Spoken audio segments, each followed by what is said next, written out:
En un nuevo delirio místico de este glorioso canal de YouTube en el cual hablamos de ahorro e inversión, hoy voy a resumirles de la forma más rápida posible, pero que igual nos va a llevar un montón de tiempo, así que si esto lo pretenden ver en 5 minutos no es su lugar en el mundo. 21 libros de inversión escritos por gente grosa, que son los que muestro ahora en pantalla, como Winning the Loser's Game, como The Choice of Compounding, como Una República sin buitres, como Stocks for the Long Run, y todos los que están acá en pantalla, puede ser una capturita de pantalla y después verlo más tranquilos cuáles son todos los que están resumidos. Lo que traté de hacer fue agarrar.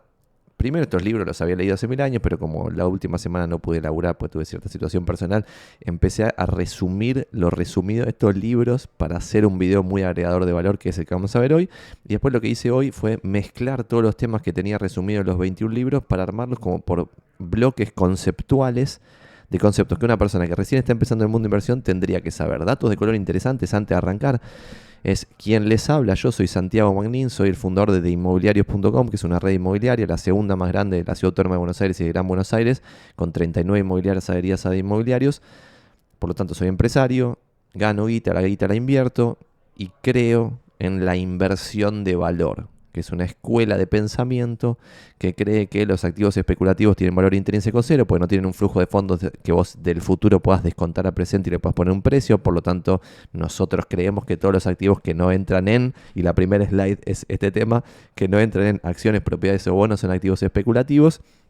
Dado eso, les hice esa mini intro para saber quién les habla, y lo que se deduce de la primera parte que dije es que soy inmobiliario. En consecuencia, la información que yo doy cuando hablo de real estate puede tener mucho sesgo con esta magia de no le pregunten a su peluquero si necesitan un corte de pelo. Claramente, si vos vas a la peluquería, te cortaste el pelo ayer, te van a decir que igual necesitas un corte de pelo. En consecuencia, no le pregunten a un inmobiliario si es buena inversión comprar propiedades.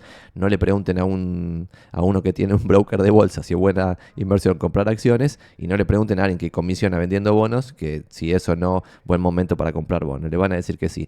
A mí lo que más me causa gracia es el rubro inmobiliario. Antes de empezar con esto de los 21 libros resumidos, vuelvo a la primera slide, es que cuando le preguntan a los inmobiliarios si es buen momento para comprar o vender propiedades, no solo responden que sí, sino que responden que en todo momento es buen momento para comprar y buen momento para vender. Lo cual claramente yo estoy totalmente en desacuerdo, y creo que hay momentos en los cuales es dudosa la situación, pero momentos donde es muy clara la situación de que se favorece la compra, y momentos en los cuales es muy claro que está favorecida la venta. Vamos a arrancar entonces con el primer tema, que hablamos acá siempre. De hecho, hay activos especulativos en el mundo, como las divisas, como las cripto, como hacer un plazo fijo y otras forradas, que tienen valor intrínseco cero. ¿Por qué? Porque, por ejemplo, si la moneda en Argentina, es un ejemplo, tiende a valer cero, cualquier tasa que te paguen, excepto que sea una tasa infinita, cualquier tasa que te paguen va también a hacer que toda esa bola de guita que se vaya generando tienda a cero. ¿Está bien?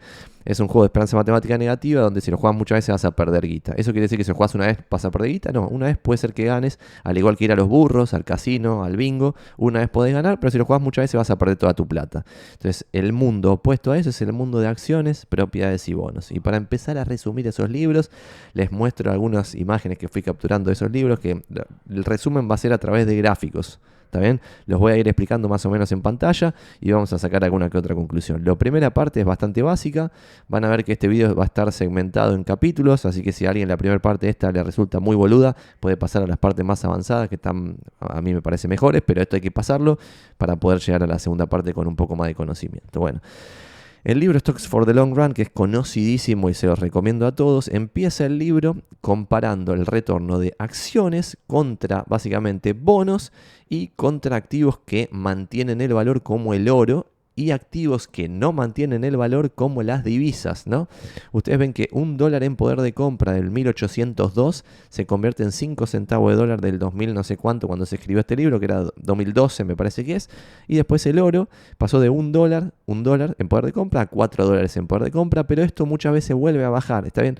Entonces acá lo hemos dicho más de una vez, el oro y ciertos commodities que sirven de reserva de valor mantienen, o sea, tienden a uno, es decir, tienden a mantener el valor. No hay generación de riqueza, no es una inversión, es un ahorro. Entonces nosotros acá en este canal siempre decimos, che, la guita se hace laburando, ahorrando e invirtiendo. Es muy difícil laburar bien y que te vaya cada vez mejor. Más difícil aún es ahorrar una proporción alta de ese ingreso que usted por el laburo. Y ridículamente difícil es ese ahorro que te costó laburo, sangre, sudor y lágrimas, invertirlo.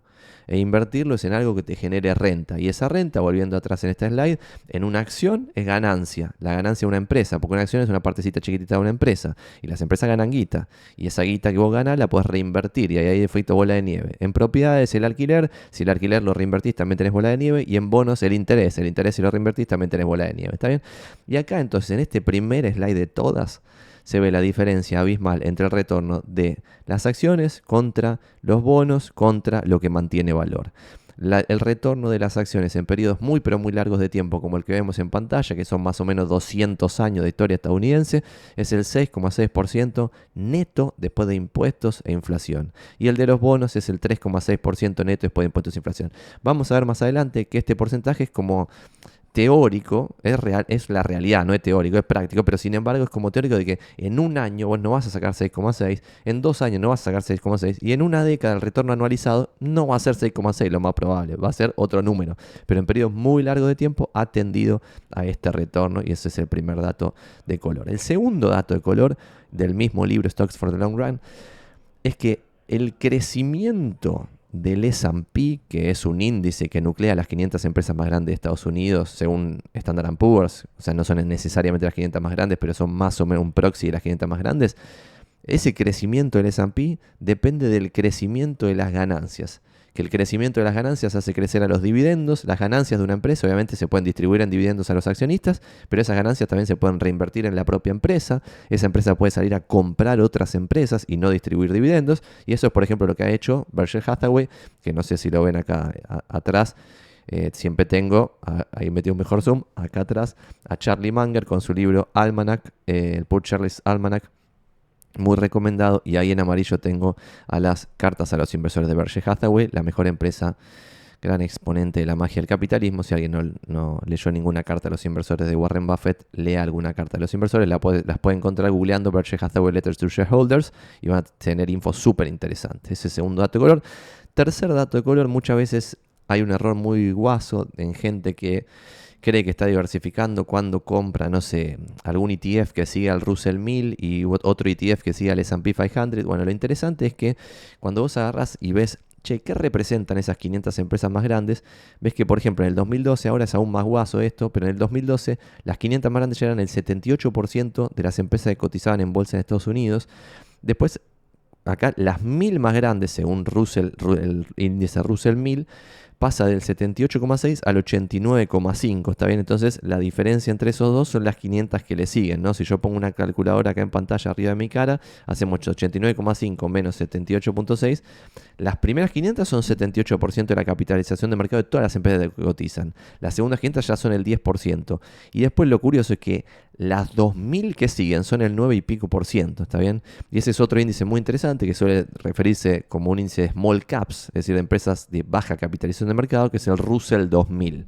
¿Está bien? Todo esto, si no entienden un fulbo de lo que estamos hablando, dicen, ¿qué garcha está hablando Santi? No entiendo nada. Bueno, con esto, la gracia de este video es que ustedes de acá saquen conceptos googleables, en vez de hacer un video del plazo fijo que me da gana o sea, no, me da mucha bronca ver 400 videos en YouTube de plazo fijo. Y el otro día, justo ayer hablaba, y esto no tiene mucho que ver, pero dejo de compartir pantalla para meter un bocadito que tiene algo que ver, pero no tanto que ver, de cómo yo en el secundario ya estaba obsesionado por aprender del mundo emprendedoril de verdad.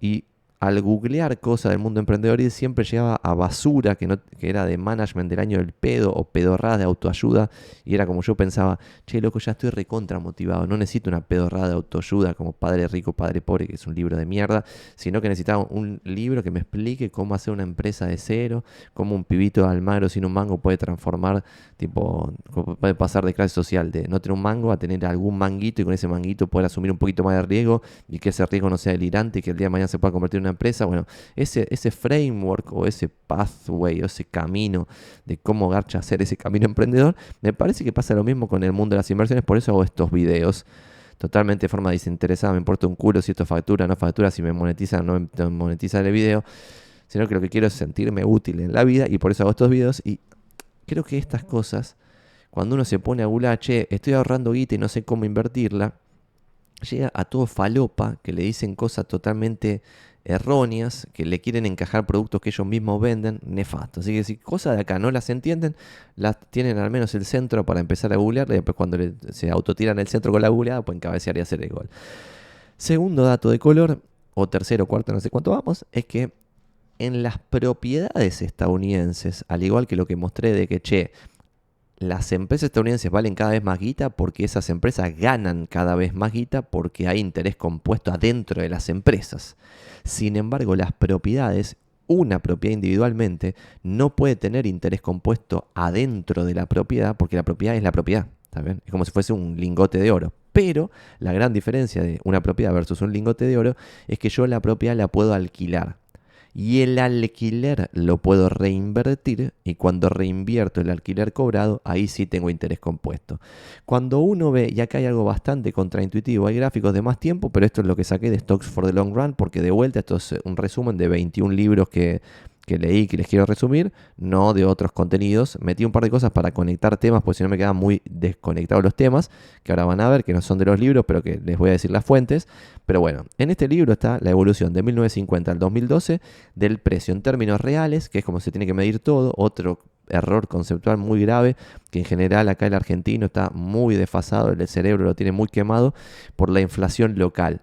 Pero sin embargo, el dólar también se va despreciando con el tiempo y lo mostraba en la primera slide de todas. Ahí pueden ver US dólar y en los últimos años hubo mucha más inflación que en los años anteriores. Por lo tanto, los últimos años ese US dólar tiene que haber bajado aún más fuerte y ya no debe estar en 5 centavos, sino muchísimo menos. Entonces, si uno guarda dólares en una caja, va a perder todo el poder de compra con el correr del tiempo. Obviamente, son índices de inflación anual razonable, no como con los países latinoamericanos bananeros tipo Argentina, Venezuela o Zimbabue o el Líbano, sino, no sé, 3% anual, 4% anual, y con la malaria que vino después del COVID y los confinamientos y la emisión monetaria descontrolada, ese año hubo 10% de inflación en libra, lo cual fue un récord impresionante, casi 10% de inflación en dólares, también otro récord impresionante, pero en general es 2-3% anual. Si uno en términos reales ve qué pasa con el precio de las propiedades, llega a que también ese precio tiende a 1, como un lingote de oro. Entonces, pero si tiende a 1, no, ¿por qué lo diferencias del oro, Santi? ¿Qué sé yo? Por el alquiler, básicamente. Y el alquiler sí lo pueden reinvertir, pero va a ser en otra propiedad o en alguna propiedad nueva generada. Está bien, riqueza nueva, capitalismo. Y acá lo interesante es que en este gráfico van a ver que yo fui resaltando, lo hacía por el libro, ¿no? Para hacer este resumen, y por otro lado le metí este cartel gigante arriba de los videos por si alguien se quiere chorear este contenido, al menos que me tire un centro al canal de YouTube. Y es como, miren qué curioso que en 1950 estaba en 1 ese precio, este índice de precios de propiedades. En el 68 estaba de vuelta en ese momento, en ese 1. En el 76, o sea, una década después aproximadamente, de vuelta en ese 1. En el 84, una década después, de vuelta más o menos en ese 1. En el 96, de vuelta en ese 1. 2008-2009, acá termina de vuelta casi en ese 1. Y ahora, después de esa crisis, del estallido de la subprime, el gráfico va tú para arriba descontrolado. Hoy salió en el Wall Street Journal un gráfico de cómo se desconectó zarpadísimamente. Y esto, si quieren, se los muestro no tiene nada que ver con esta charla, pero es un tema interesante, que es esta nota del Wall Street Journal, que la muestro en pantalla ahora. Se me fue para atrás. Un segundo, espérenme. Esta que dice Home Buying Math No Longer Adds Up, y lo que compara es el precio del alquiler promedio en Estados Unidos, que hoy está más o menos en $2.200, y el precio de la cuota mensual promedio de una hipoteca, que hoy está en $3.300 más o menos. Y fíjense la diferencia acá, cómo se abrió en términos históricos. Esto es ridículo. Cada uno saque sus propias conclusiones, pero en cada momento que esto se abre mucho, por ejemplo acá en términos reales se había ido al doble que como había arrancado en 1950, después vuelve otra vez y vamos a ver una sección entera de regresión a la media, que es una fuerza poderosísima, impresionante. Y acá pueden ver otro gráfico del ratio, que acá lo dice el título, of US Home Prices to Median Family Income, es decir, cuánto vale una casa mediana en Estados Unidos, con un ingreso mediano, una familia en Estados Unidos, y en general está entre 2.5 y 3 chiroleada, y en algún momento ahí antes de la subprime se había ido a 4 y pico. Entonces eso también, y esto es muy interesante, porque un montón de gente a mí me dice, che, Santi, pero este discurso de la escuela de inversión de valor que vos siempre decís, de que si algo está caro no hay que comprarlo, y si algo está barato hay que comprarlo. no se puede saber si algo está caro o está barato porque los mercados son eficientes y la pelotudez total, que es la que cree gran parte del mercado. La abrumadora mayoría de la gente no coincide conmigo en esto, cree que los mercados son eficientes, que pricean bien a las cosas. Yo lo que creo es que eso no es así, tenemos muchos egos cognitivos, somos seres humanos falibles que tomamos decisiones de mierda muchas veces y cuando se toman muchas decisiones de mierda muchos juntos, se pricean mal a los bienes, en consecuencia se generan delirios donde los bienes están muy caros o muy baratos. Cada uno saque sus propias conclusiones y sobre eso sacará su propia conclusión. Volviendo a acciones, propiedades y bonos, es interesante ver que este gráfico de Siegel, que habla de 6.6, que las acciones rinden en periodos largos de tiempo, la vida real, año por año, es como ahora les muestro en pantalla. Esto no salió en uno de los 21 libros, pero quería ponerlo para ilustrar, porque no está en ninguno de los libros, pero esto está actualizado, y es muy importante para que alguien que no caza un fulbo entienda qué puede esperar de invertir en acciones, en una cartera diversificada de acciones. Otro error garrafal. Mucha gente invierte mucha guita en una sola empresa, en 2 empresas, en 3 empresas, sin entender lo que está haciendo. Y vos si tenés toda la guita en una sola empresa, y voy a contar 2, 3 anécdotas y dejo de compartir pantalla, vamos a volver a esto en un segundo, no se pongan nerviosos. Ayer me tomo un taxi, el taxista me cuenta que tenía 2 paradas de diarios, que tenía no sé cuánta licencia de taxi y un par de cosas más. Entonces yo digo, locura, o sea, a este chabón le ha ido ridículamente bien en algún momento de su vida económicamente. Y ahora muy mal. Y la historia era que el chabón tenía 2 paradas de diario en Belgrano, no sé cuánta licencia de taxi que yo, y con el nivel de mala suerte, si se quiere, o de poca visión comercial, pero más mala suerte que otra cosa, de que todos los negocios en los cuales él estaba, se estaban viniendo a pique a otro nivel. Y la charla, porque me interesa mucho esto a mí, era, che, pero ¿cómo puede ser la parada de diario de Belgrano? ¿Por qué no la vendes? Y me contaba que en los 90 esa parada, una de esas 2 paradas valía $150.000 que le habían ofrecido y él rechazó. Obviamente en ese momento vendió un montón la parada de diarios en los 90 y que ahora no valía ni $10.000. ¿Está bien? Una destrucción de riqueza zarpada. Y que ahora apenas se mantenían a flote, que no generaban ganancia, apenas se mantenían a flote y no las quería cerrar y que yo por si en algún momento valían algo la mala en coche. Y lo mismo la licencia de taxi, que en algún momento valían en los 90, no me acuerdo cuánta guita cada licencia de taxi que él tenía, y que ahora no valen absolutamente nada, no se las puede vender a nadie esas licencias que tiene. ¿Qué conclusión se saca de esto?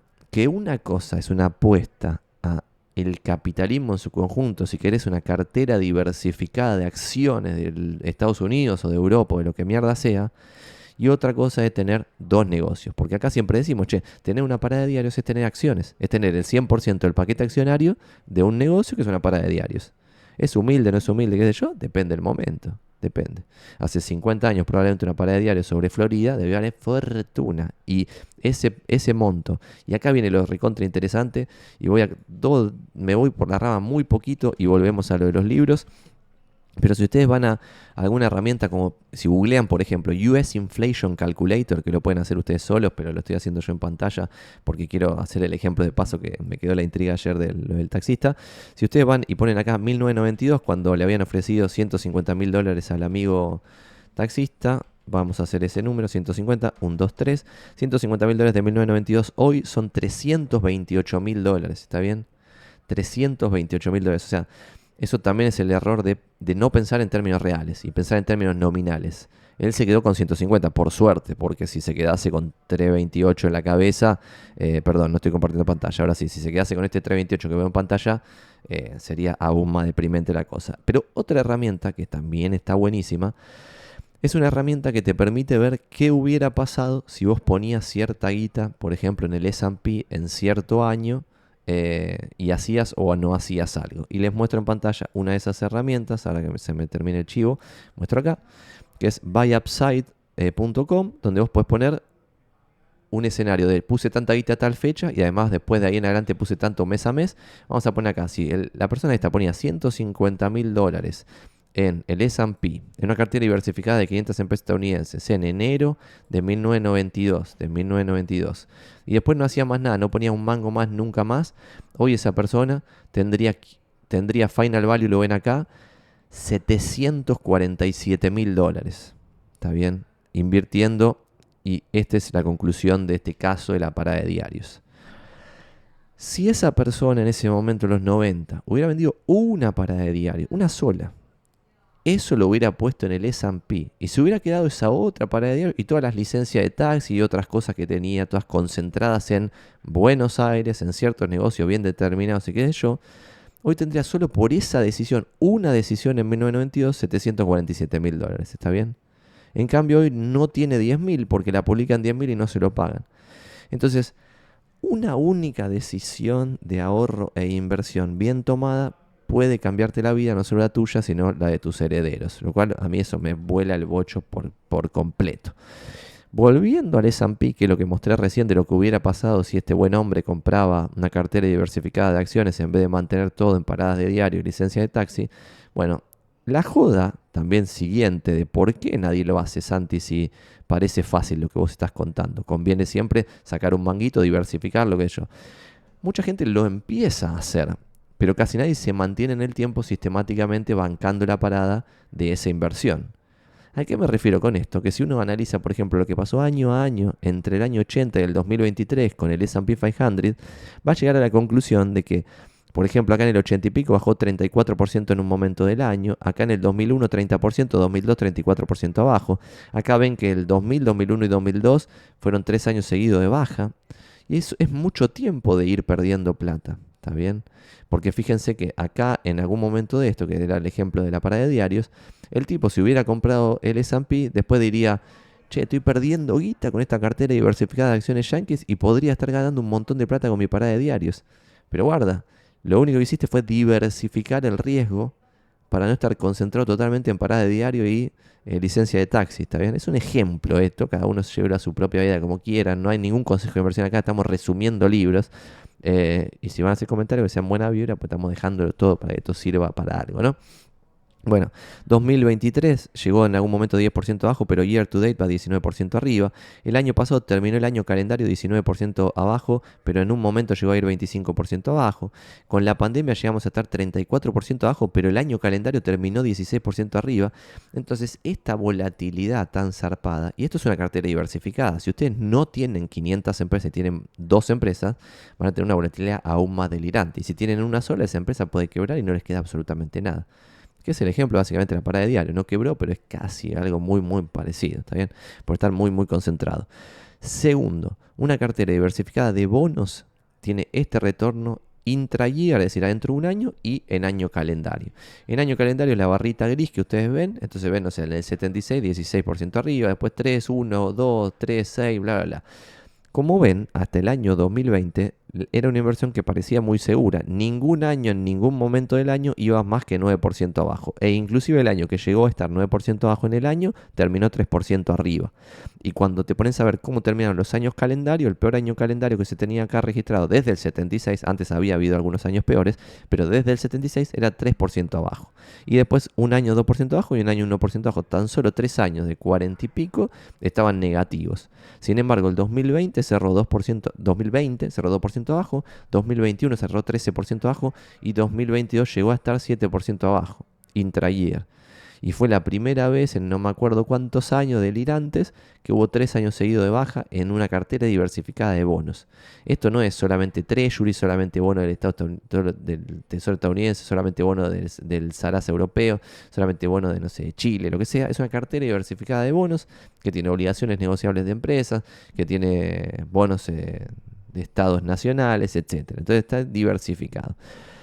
Entonces me gustó este grafiquito que saqué del libro The Best Investment Writing del volumen 2, porque es el amarillo, hay otro que es el volumen 1, que también está entre los libros que resumimos, que como que titularon al gráfico Average Rarely Happens, que en castellano significa que el promedio casi nunca se sucede.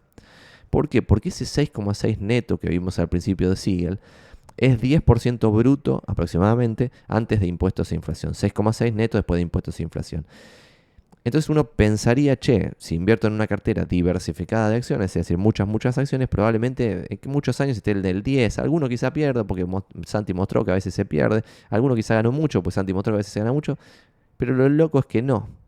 Fíjense en retornos anuales, pero agarrados en retornos de 10 años, y no sé si los estoy confundiendo, pero es, o sea, por ejemplo, entre 1900 y 1909, en esos 10 años, el retorno anual estuvo entre 8 y 12%.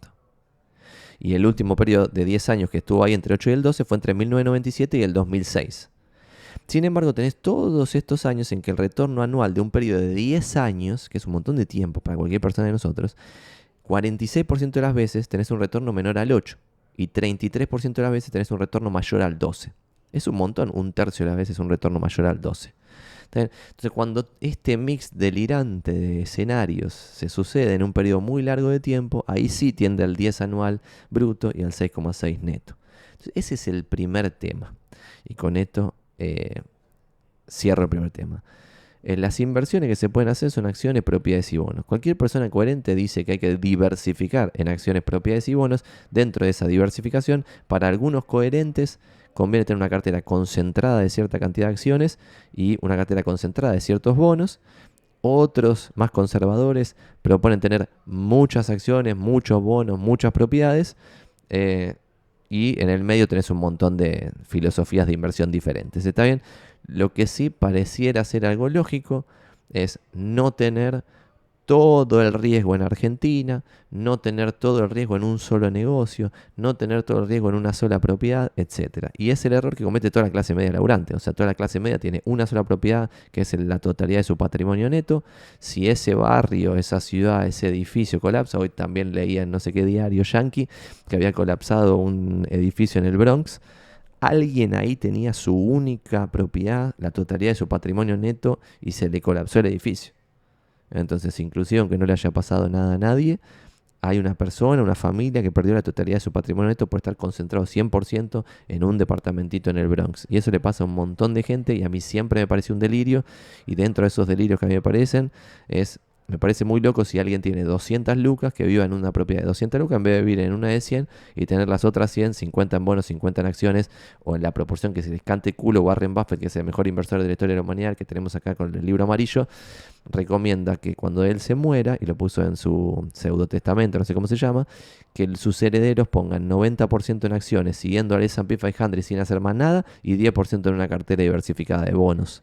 Eso es lo que recomienda Warren Buffett. ¿Por qué no mete propiedades en el mix? Porque cuando vos compras las 500 empresas más grandes de Estados Unidos, estás comprando también propiedades en el medio. Por ejemplo, cuando vos compras BTI, que es un ETF que sigue a la bolsa en general estadounidense, y si querés seguir, por ejemplo, a las acciones estadounidenses y a las acciones no estadounidenses, con dos ETFs, que son Exchange Traded Funds, ya lo puedes seguir.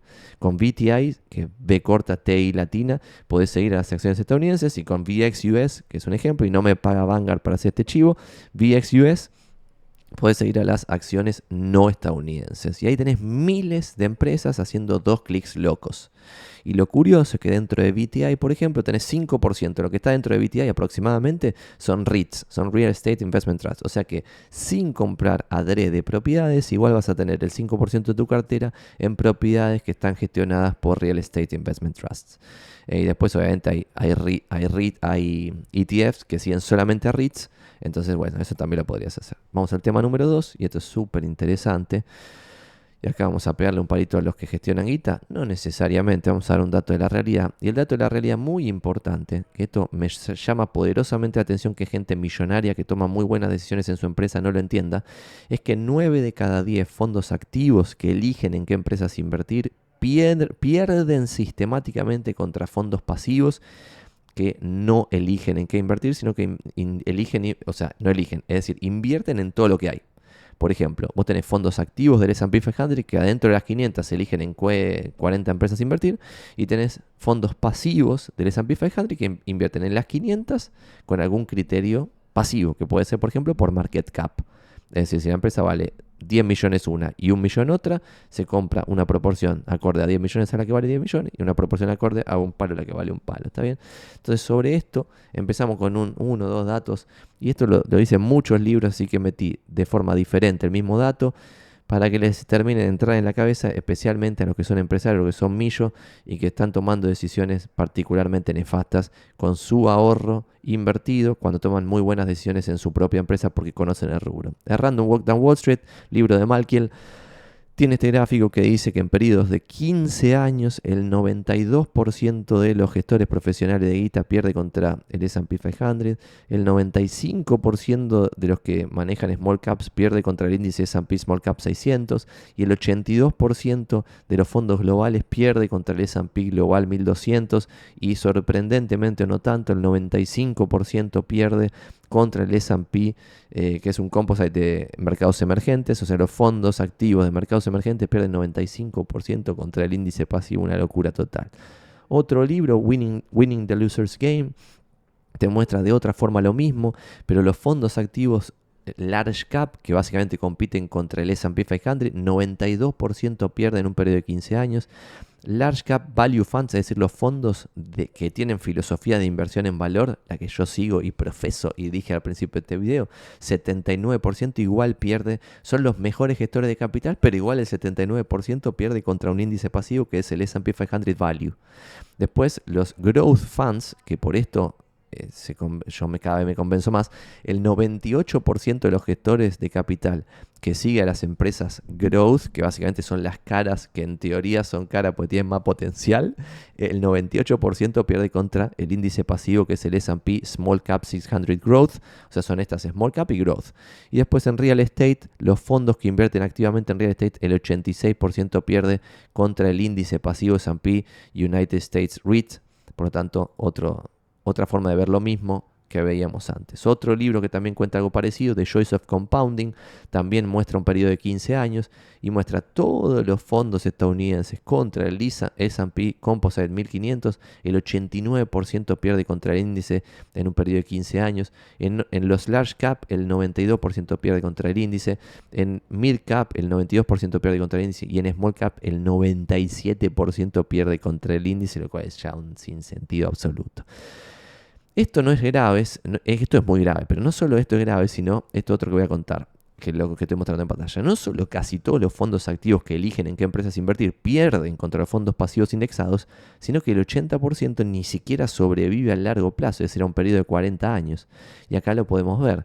Este libro, que es The Little Book of Common Sense Investing de Bogle, te cuenta lo que pasó entre 1970 y el 2016. Y te muestra que de esta muestra de fondos, 281, que es más que el 75%, no sobrevivió, o sea, dejó de existir el fondo. Porque eran chotos invirtiendo, dejaron de existir. Entonces, inclusive los resultados que ya son deprimentes por default, son en la vida real aún más deprimentes porque tienen sesgo del sobreviviente. Es decir, se analiza siempre a los fondos que van sobreviviendo y los que van muriendo van quedando en el olvido. Un delirio total.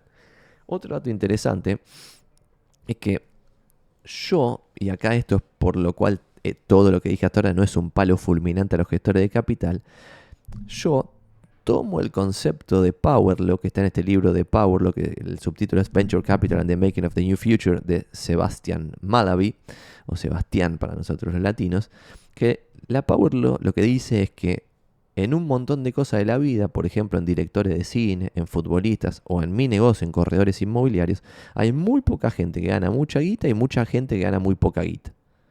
Y eso es una distribución Power Law, que es el grafiquito que ven ahí, así, así. ¿Está bien? Y lo que yo creo es que el éxito o no de los gestores de capital tiene que ver más con una distribución Power Law, como pasa con futbolistas, con directores de cine, con vendedores inmobiliarios, lo que sea, donde los que van ganando avanzan a un ritmo exponencial cada vez mayor, muy diferente a una progresión lineal. Es decir, los que empiezan a ganar en alguno de estos juegos, empiezan a ganar cada vez más rápido. El futbolista que logra entrar en un club de primera empieza a ponerse en un juego de interés compuesto donde va a ganar cada vez más, excepto que la cae por alguna razón. El director de cine, cuando pega el primer éxito hollywoodense zarpadísimo, después ya va a tener otro interés compuesto, ¿está bien? Los corredores inmobiliarios lo mismo, empiezan a relacionarse con ciertos clientes de mayor ticket y van para arriba, mientras que la general está ahí languideciendo en la muerte. Creo que en la gestión de capital pasa lo mismo, entonces no es algo curioso esto de que el 90% pierde contra el índice, son unos chotos, sino que esa es la forma en la cual funcionan casi todos los negocios que tienen esta dinámica Power Law. Pero sí, la conclusión que quiero sacar de este tema es si se puede o no detectar a los ganadores antes de que sean ganadores. porque miren esto que muestro en pantalla. Inclusive Warren Buffett, que es el mejor inversor de la historia de la humanidad, y después voy a mostrar cuál es el retorno de Warren Buffett, porque hay un montón de pelotudos que le pegan a Warren Buffett, tipo un random que no ganó un mango en su vida, le está pegando a Warren Buffett, es una cosa espectacular. De locos. Inclusive Warren Buffett pierde o perdió históricamente contra el mercado 1 de cada 3 años. Entonces si vos vieses acá solamente un pedacito acá de 2-3 años dirías, che, pero esto parece ser suerte. Entonces no lo podés ver hasta que no pasa un periodo muy largo de tiempo. No podés identificar al que tiene suerte de al que está preparado para que le vaya bien. Entonces la conclusión para mí de toda esta parte, de la parte 2 de este video, es que es muy difícil detectar quién es un buen gestor de capital, ¿está bien? Y esta otra parte que está muy buena, que está sacado del libro Bogle on Mutual Funds, compara, el amigo John Bogle, que ya falleció, pero podemos seguir aprendiendo de él, compara qué pasaría en un concurso de tirar una moneda y cómo se distribuiría el ratio, en este caso es de heads to tails, pero no importa, los dos lados, y que obviamente tendría una distribución de campana de Gauss porque es por azar cada una de las vueltas y se van acumulando los distintos escenarios de azar y los resultados posta de lo que pasa en la vida real con 100 gestores de capital profesionales y ven cómo se parece mucho esta distribución en este periodo que tomó Bogle con esta distribución del azar. Entonces hay algo curioso, y acá me quedó medio mal, voy a achicar esto para este lado, así pueden ver mejor el gráfico. Y ahí, mejor así. Que vos tenés acá algo que está totalmente fuera de la campana de Gauss. Acá en este pedazo tenés también otro pedazo que está fuera de la campana de Gauss. Y acá también tenés otro pedazo que está fuera de la campana de Gauss. Entonces acá puedes decir, che, bueno, igual es por azar, pero es una distribución que no es gaussiana. O podés pensar, che, si todos estos que están acá, que son la excepción a la regla, tienen ciertos traits en común que no son invertir en lo mismo exacto, y acá viene una anécdota muy buena y dejo de compartir pantalla para contarla, que es que, por ejemplo, los que creen en los mercados eficientes cuentan todo lo que acabo de contar y después te dicen, bueno, nadie le puede ganar al mercado, los precios se ponen de forma eficiente y bla, bla, bla. Y lo que dicen es, si pones a un montón de monos tirando una moneda, algún mono va a sacar 20 veces cara y los demás monos van a pensar que es el rey de tirar moneda y cuando tire la 21ª vez, todos van a pensar, ahora va a sacar cara, es un capo, la tiene clarísima, no sé qué, y sigue siendo por azar. Entonces lo que dicen muchos fanáticos de la teoría esta es que los resultados son siempre por azar y que razonablemente vas a tener un Warren Buffett, un Charlie Munger, un Keynes, que son cracks de la inversión. Lo que respondió Buffett en un debate muy interesante al respecto es, che, eso podría tener sentido, yo podría ser una excepción, digo como si fuese Buffett, yo podría ser una excepción, pero sin embargo, si todos los que somos excepciones compartimos, por ejemplo, que fuimos educados por el mismo profesor, y ahí, bueno, continúa el debate, ¿no? ¿Cómo seguía esta lógica, ¿no? Entonces el defensor de los mercados eficientes le respondía, y sí, obvio, pues si tienen el mismo profesor, probablemente estén haciendo lo mismo, entonces no deja de ser por azar, sino que es, en vez de ser una muestra, tipo de 5 personas, son 50, porque los 50 hacen lo mismo porque tienen el mismo profesor. Entonces es como en vez de 5, este es el profesor de todos ustedes 50, entonces por eso pasa lo que está pasando. Y lo que respondía Buffett a eso es, no es así. Así sería si, por ejemplo, un cura en algún lado dice, muchacho que compra Coca-Cola, que eso ha pasado en un pueblo estadounidense, que en un momento fue el pueblo más rico de Estados Unidos. ¿Por qué? Porque hubo un chabón que era muy influyente, que convenció a sus vecinos de comprar acciones de Coca-Cola. Un montón de gente después se olvidó, no le dio demasiada bola a esos $1000 o lo que sea que habían puesto en las acciones de Coca-Cola, y con el tiempo fueron todos millonarios en el pueblo porque había un chabón que era muy convincente que los había convencido de comprar acciones de Coca-Cola. Entonces ahí no dejaba de ser azar, solamente que uno había sido muy convincente. La respuesta de Buffett a todo este dilema era, che, está todo bien, pero nosotros tuvimos de profesor a Graham y aprendimos un montón de cosas, pero cada uno de nosotros compró empresas diferentes y tomó decisiones diferentes, que según tu teoría tendrían que ser todas por azar. Entonces, ¿cómo explicas? Y escribió un paper que está buenísimo, que no viene a la charla de hoy, que se llama The Super Investors of Graham and Dotfield, que Graham y Dodd eran los dos profesores que enseñaban Security Analysis, creo que la materia se llamaba así, que era el inicio de profesionalizar el análisis de las acciones como pedazos de empresas y analizar a las empresas para ver si podían o no revalorizarse con el correr del tiempo. Así que súper interesante esto. Excepciones a la regla hay muchas, y muchas de esas excepciones a la regla no se conocen hasta que no pasó el tiempo. Una de esas excepciones a la regla es Keynes, cosa que un montón de gente no sabe porque piensan que Keynes lo único que hizo fue inventar lo que hoy los argentinos utilizamos para mandar frutas e intervenir la economía fervientemente. Pero sin embargo Keynes era un gran inversor, y en los años en que estuvo al mando de este fondo, le sacó el 13,2% anual a su guita. Él operaba en el Reino Unido, y en ese periodo de un montón de años, entre 1928 y 1945, fíjense que está toda la crisis del 30 metida en el medio, el mercado de UK en general tuvo 0,5 de retorno negativo, o sea, estuvo por debajo del cero. Le agarraron el peor periodo que le podría haber tocado a alguien, le tocó a Keynes. Fíjense que hay años que el mercado en general se hacía mierda, tipo 1930, 20% abajo, 1931, 25% abajo, 1932, 5% abajo, 3 años seguidos de baja fulminante, y sin embargo el retorno de Keynes en todo ese periodo, el 13,2% anual versus un negativo de UK. Otro es Charlie Munger, que entre 1962 y 1975 con las Munger Partnerships le sacó 20% anual compuesto a su guita cuando el mercado en general subió 5%. Y otro es Buffett, que esto es un delirio ya. Entre 1965 y la actualidad, Buffett le sacó 19,8% anual compuesto a su plata, esto es en Berkshire Hathaway, y el mercado en general 9,9%, el 10% que hablábamos en periodo largo de tiempo, porque este ya sí es un periodo largo de tiempo, también porque Buffett está viviendo muchos años. Pero previo al 65, Buffett tenía unas partnerships propias, y previo a eso hacía negocios por separado antes de tener partnerships. En consecuencia, los primeros años multiplicaba el capital aún más zarpadamente, pero cuando empezás a tener más guita es más difícil. Y hace como 30 años que Buffett ya dice, no, ya tengo mucha guita, no voy a poder seguir ganando al mercado, y le sigue ganando al mercado sistemáticamente. Lo cual también es algo curioso. Los mejores inversores de la historia de la humanidad, que son estos 3 ejemplos nada más, Warren Buffett, Charlie Munger y Keynes, en general cuando los escuchabas hablar, y me refiero a leerlos, pero me los imagino hablando lo que escribían, en general tienen un discurso de, che, me fue súper bien hasta ahora, pero de acá en adelante probablemente me vaya mal porque ya me fue muy bien. Y sin embargo, sistemáticamente le sigue yendo muy bien. Hace poco falleció Charlie Munger, un crack total, así que queda Buffett de estos 3 ejemplos.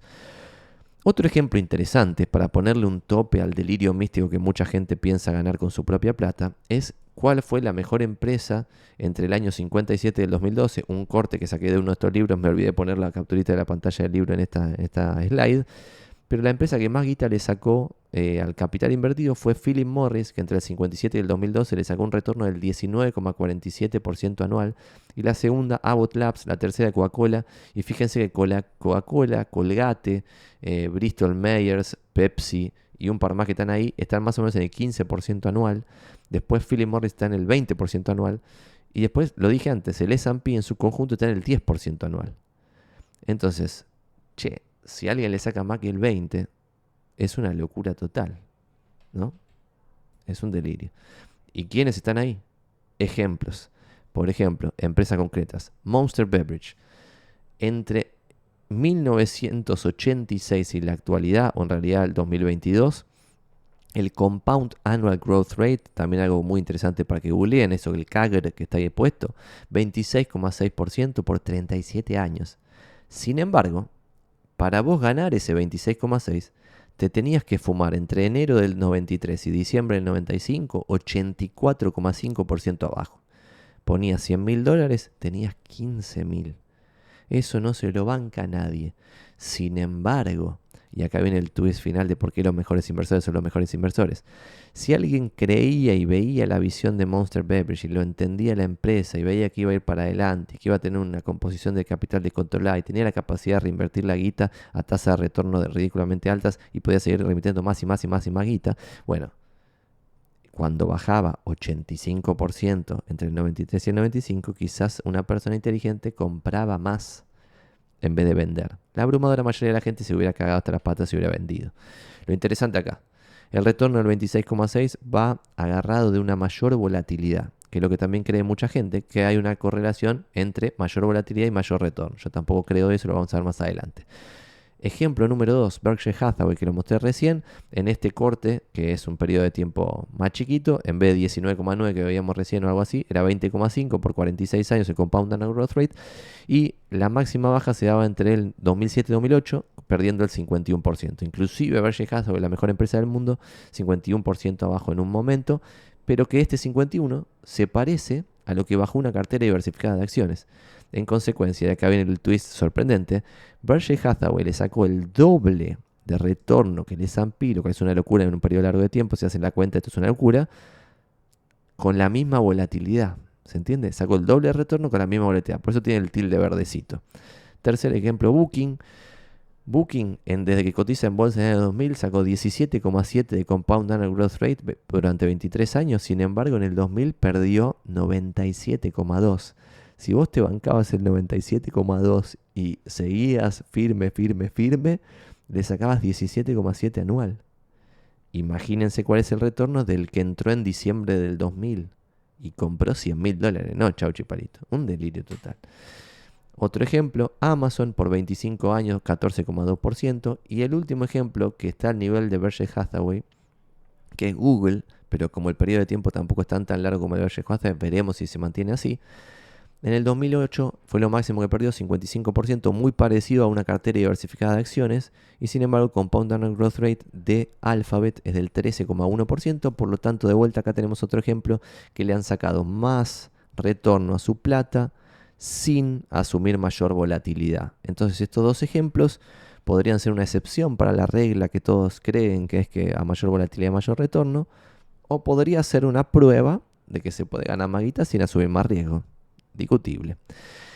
Otra captura muy interesante que sale del libro de Best Investment Writing, también ese volumen 2, el amarillo, es un cruce que no lo vi en otro libro y esto me gustó mucho, que es cuántos años invirtieron profesionalmente las personas y qué retorno anual le sacaron a su guita. Y van a ver que hay mucha gente que le sacó retornos muy altos a su plata, pero que sin embargo estuvieron muy pocos años trabajando de inversores profesionales. En consecuencia, si vos no pasaste el año 20, que ni siquiera Benjamin Graham lo superó, pero si vos no pasaste el año 20, como que puede haber sido suerte, siempre queda esa duda. Yo no creo que lo de Benjamin Graham haya sido suerte, pero alguien puede creerlo y es más discutible. Sin embargo, los que superaron el año 20, por ejemplo, como Templeton, que estuvo casi 40 años ganándole a los índices que le competían, o Soros, es una locura esto. Y ahí ya hay un montón de cosas para aprender de estas personas. Y lo que está acá en el eje izquierdo, el vertical, no es el retorno anual, sino es el suprarretorno, si se quiere. O sea, lo que le ganaron por sobre el índice. ¿Está bien? Si el índice era 10% y Templeton está acá en el 5%, quiere decir que le sacó 15 en vez de 10. Y cuando vos haces la comparación de 15 en vez de 10, te caes de culo. Y eso lo podemos hacer también tipo como googleando Compound Interest Calculator y lo podemos hacer juntos porque es interesante.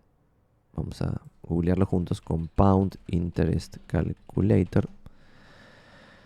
Lo pongo en pantalla, así lo vemos todos y lo hacemos juntitos. Y entro al primero, investor.gov, y ponemos acá Initial Investment. Pongámosle que ustedes empiezan con 100 lucardas y no ahorran nada nunca. O al contrario, empiezan con cero, pues son de clase media, no tienen un mango, pero empiezan a laburar muy bien, a ganar guita, y ahorran todos los meses, no sé, pongámosle $500 por mes. ¿Cuántos años? 40 años de una carrera laboral, desde los 18 hasta los 68. Y acá viene la joda máxima. ¿A qué tasa? Supongamos a la tasa del mercado en general, 10%, sin variaciones, bla, bla, bla. Terminás el periodo con $2.600.000. Pero guarda, el 10% es bruto antes de impuestos e inflación. La real es 6,6. Entonces, al 6,6, esos $500 por mes en su carrera laboral es un palo verde. ¿Está bien? Esto mucha gente lo alcanza. Pero sin embargo, si vos sos Templeton y en vez de sacarle 6,6, estás 5 arriba del índice, entonces estás en 6,6 más 5, 11,6. Entonces acá pones 11,6 y vas a calcular. En vez de un palo, termina con 4 palos 200 o 4 palos 119.000. Esta es la diferencia y esto es lo que no nos da el cerebro porque se nos complica mucho interpretar el interés compuesto. Pero Templeton acá con 5% más por 40 años hizo eso. En vez de un palo, 4 palos y medio. Y si hubiera tenido capacidad de ahorro de 5 lucas, por ejemplo, en vez de 10 palos, 45 palos. Y así. ¿Está bien? Y estos son montos muy alcanzables, no son tipo ahorrar $100.000 por mes. ¿Está bien? Entonces Warren Buffett, Philip Carret, Walter Schloss, Shelby Davis, Soros, John Templeton y todos los que estén acá después del año 30, muy interesantes. Vamos a ir a uno o dos temas más. Bueno, son varios temas más, así que no sé cuánto va a dar este video, pero ya vamos bastante tiempo y estamos en el tema 3. Voy a tomar un poquito de café para poder llegar al final de este video y creo que puede quedar interesante. Tema 3 es la regresión a la media, algo interesantísimo. Tema 1 dijimos, acciones, propiedades y bonos por sobre cualquier falopa especulativa.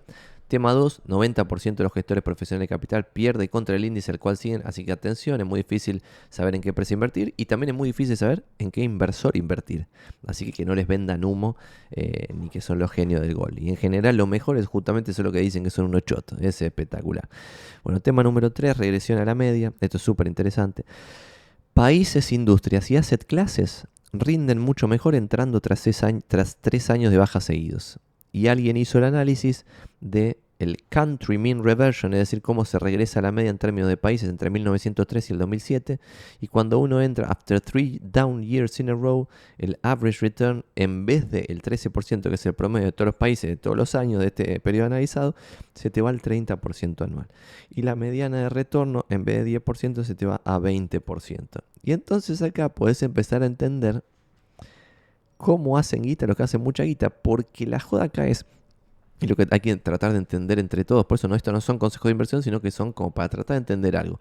Si Philip Morris, que es la empresa capitalista, encima vendiendo algo súper polémico, polemiquísimo diría, le ha sacado 20% a la reinversión de su capital en periodos largos de tiempo, ¿cómo puede ser que haya inversores que le saquen más que el 20%? Si la mejor empresa de todas, en las cuales tienen como posibilidad, saca el 20%. Y porque en general están comprando lo barato cuando es barato y cuando algo se pone caro lo venden. Entonces no están en el retorno de toda la empresa en todo el periodo de toda su vida de la empresa, sino que ninguno de los grosos está haciendo timing de mercado, excepto Soros, que sí lo hacía alevosamente y le salía súper bien, pero debía ser como Messi pateando tiros libres, tratando de dar un curso como patear tiros libres. Imposible que alguien lo imite en ese timing de mercado espectacular. Pero sin embargo, otros que son recontragrosos lo han sido sin timear al mercado, sino comprándolo barato y vendiendo cuando algo se ponía caro. Y lo mismo en asset classes. Vemos este libro de Best Investment Writing, es del volumen 1, no el amarillo sino el otro, que en todos los años, en las asset classes que están viendo acá en este ejemplo, es 12% anual, pero 33% anual cuando entras después de 3 años de baja. Y esto no quiere decir nada. No sé si no quiere decir nada, hay que analizarlo. Estoy hablando de la regresión a la media como un concepto, cada uno interpretelo como quiera. Tema número 2 o subtema número 2 de regresión a la media es que los fondos activos, que suelen ir muy bien en un bull market, es decir, en un mercado donde todo sube, cuando alguien es el mejor en ese mercado que todo sube, en general le suele ir muy, pero muy mal en un bear market. Y esto es una locura total lo que voy a mostrar ahora. Alguien hizo en este libro de Winning the Loser's Game, rankeó 3.896 fondos y se fijó qué había pasado en un año super bull y qué había pasado después en el año que era un bear market. Y fíjense, esto pues es un delirio total sin sentido. El mejor fondo en un año bull market fue el fondo, terminó en el resultado 3.784 y atención, de 3.896 totales que son la muestra. O sea, el mejor terminó siendo de los peores totales. El 3.892, o sea, son 3.896 la totalidad de la muestra esta. O sea, este fue casi el peor. Fíjense que acá 3.891 casi el peor también. 3.871 casi el peor. Entonces los resalté en amarillo, todos los que son chotísimos. Acá en el número 2 tenés a alguien que sabe gestionar el capital. Fue el 2 en un bull market y el 277 en un bear market. Acá en el número 6 tenés a alguien que sabe gestionar el capital. Fue 6 en un bull market y mitad de tabla en un bear market. Al igual que el 15, que fue 15 en un bull market y 1200 en el bear market. Pero la abrumadora mayoría de los fondos activos que suelen ir bien en un bull market, después les va para el orto cuando la cosa se pone picante. Y cuando la cosa se pone picante, es cuando mejor te tiene que ir. Porque lo mostré al principio. sí o sí va a pasar en el futuro, no sabemos cuándo, pero en algún momento va a pasar que el mercado en su conjunto de las acciones yankee baje 50% de un sopetón. Y si a vos ahí te va aún peor que al mercado y perdés el 75 en vez del 50 y tenías un palo verde después de sangre sur y terminaste con 250 ese bear market, es una locura, porque para volver al palo tenés que cuadruplicar la plata, lo cual es un delirio si pretendés el 10% anual, que es algo razonable para pretender, y no solo razonable, sino ambicioso, porque la abrumadora mayoría de la gente pierde, y lo vamos a ver al final, contra el propio índice. O sea, casi nadie logra sacarle el 10% que le sacaría sin hacer nada, porque casi ninguno de nosotros puede no hacer nada, pues no nos da el cerebro, tenemos muchos egos cognitivos. Otro tema interesante, toda la vida existieron burbujas especulativas y todas esas burbujas siempre se dan sobre activos que tienen potencial. Nunca hay una burbuja especulativa sobre algo que es una poronga. Siempre hay una burbuja especulativa sobre algo que potencialmente parece impresionante. Fíjense acá, por ejemplo, entre 1717 y 1722, terrible burbuja especulativa con British South Sea Company. Después en el mercado japonés, terrible burbuja especulativa en los 80. Entonces, esto pasa constantemente. Entonces, cuando algún bolas triste viene con un gráfico hasta acá y en este punto de acá me cuenta cómo la revolución de no sé qué garcha ha cambiado y que esto es súper útil para la humanidad, no sé qué, yo siempre digo lo mismo, que es: guarda, atención, solamente presta atención. No sé si esto será una burbuja especulativa o no, guarda. Pero guarda, porque las burbujas especulativas siempre se dan sobre activos que tienen mucho potencial. Nunca se dan sobre una garcha que no sirve para nada. ¿Está bien? Eso es un tema interesante. Otro tema interesante es: cuanto más largo el periodo de tiempo que uno analiza, más predecible se vuelve el futuro impredecible. Vieron que acá yo tengo, y lo voy a compartir a ver si se ve, la bola de cristal, que no sé dónde quedó ahora. Qué tristeza. Ah, no, está acá al lado del libro, la bola de cristal, que siempre la tengo para boludear cuando me preguntan, tipo, che, ¿qué va a pasar la semana que viene con la medida que está diciendo Caputo? Ahora son las 5:00 del 12 del 12, en vez de estar escuchando a Caputo, estoy generando este contenido, que estará diciendo alguna cosa interesante del futuro argentino. Bueno, y la gente está todo el tiempo tratando de predecir el corto plazo, y el corto plazo es ridículamente impredecible. Si vos querés predecir algo, porque te gusta tener una bola de cristal en el escritorio, deberás predecir el largo plazo. ¿Por qué? Porque en el largo plazo el rango de posibilidades se va achicando. Lo que veíamos antes de, che, el 10% es en periodo largo de tiempo, igual cambia mucho, depende qué periodo te toque. Y acá fíjense en la última columna, que es un periodo de 25 años, que es un montón de tiempo. Tenés periodos de 25 años donde una cartera diversificada de acciones rindió 5,9 anual, y periodos de 25 años en que rindió 17% anual. Así que sí, fíjense también el nivel de suerte que hay en la vida, que hay una persona que empieza a ahorrar e invertir en un momento que va a terminar su vida laboral con un 17, viento de cola de todos lados, y hay un pobre papanata que va a terminar en el 6%. ¿Está bien?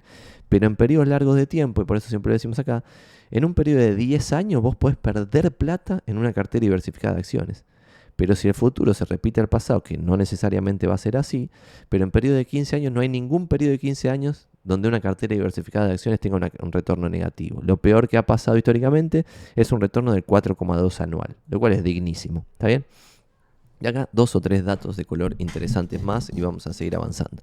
Esto es de Ivy Portfolio, que es un libro que está muy bueno, que te cuenta cómo los gestores de capital de los endowments de las universidades grosas, tipo las Ivy Leagues, invierten la guita de las universidades, que es un desafío muy interesante porque gran parte de esa guita se usa en el día a día, entonces es muy difícil para esos gestores en qué invertirlo, cómo diversificarlo y qué sé yo. Y tiene acá un par de gráficos que están interesantes.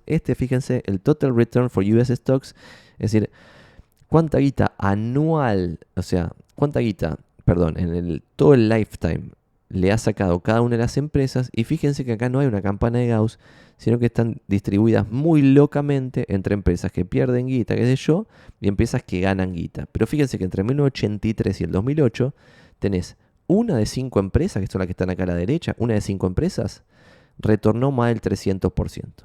Pero una de 5 perdió más del 75%. Y la pregunta acá es, ¿vos sos lo suficientemente genio?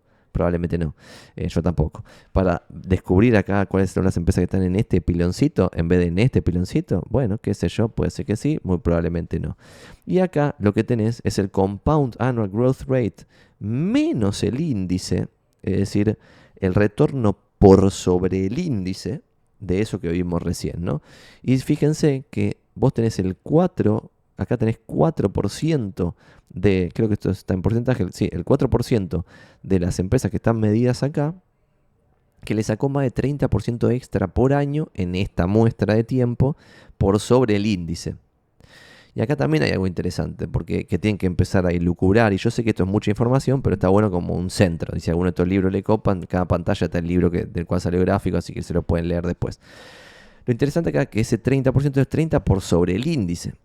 Si el índice bajó, por eso Philip Morris es la empresa que mayor retornó y fue 20. Y Berkshire Hathaway también fue 20, y Google y bla. Philip Morris porque el periodo era muy largo, al igual que Berkshire Hathaway, que son las dos en periodo muy muy largo que sacaron 20% en el compuesto. Pero esto no es tan zarpado, porque si el índice baja 50% y vos estás 30 arriba, quiere decir que perdiste 20. Tenías 100 mil dólares, terminaste con 80 mil dólares.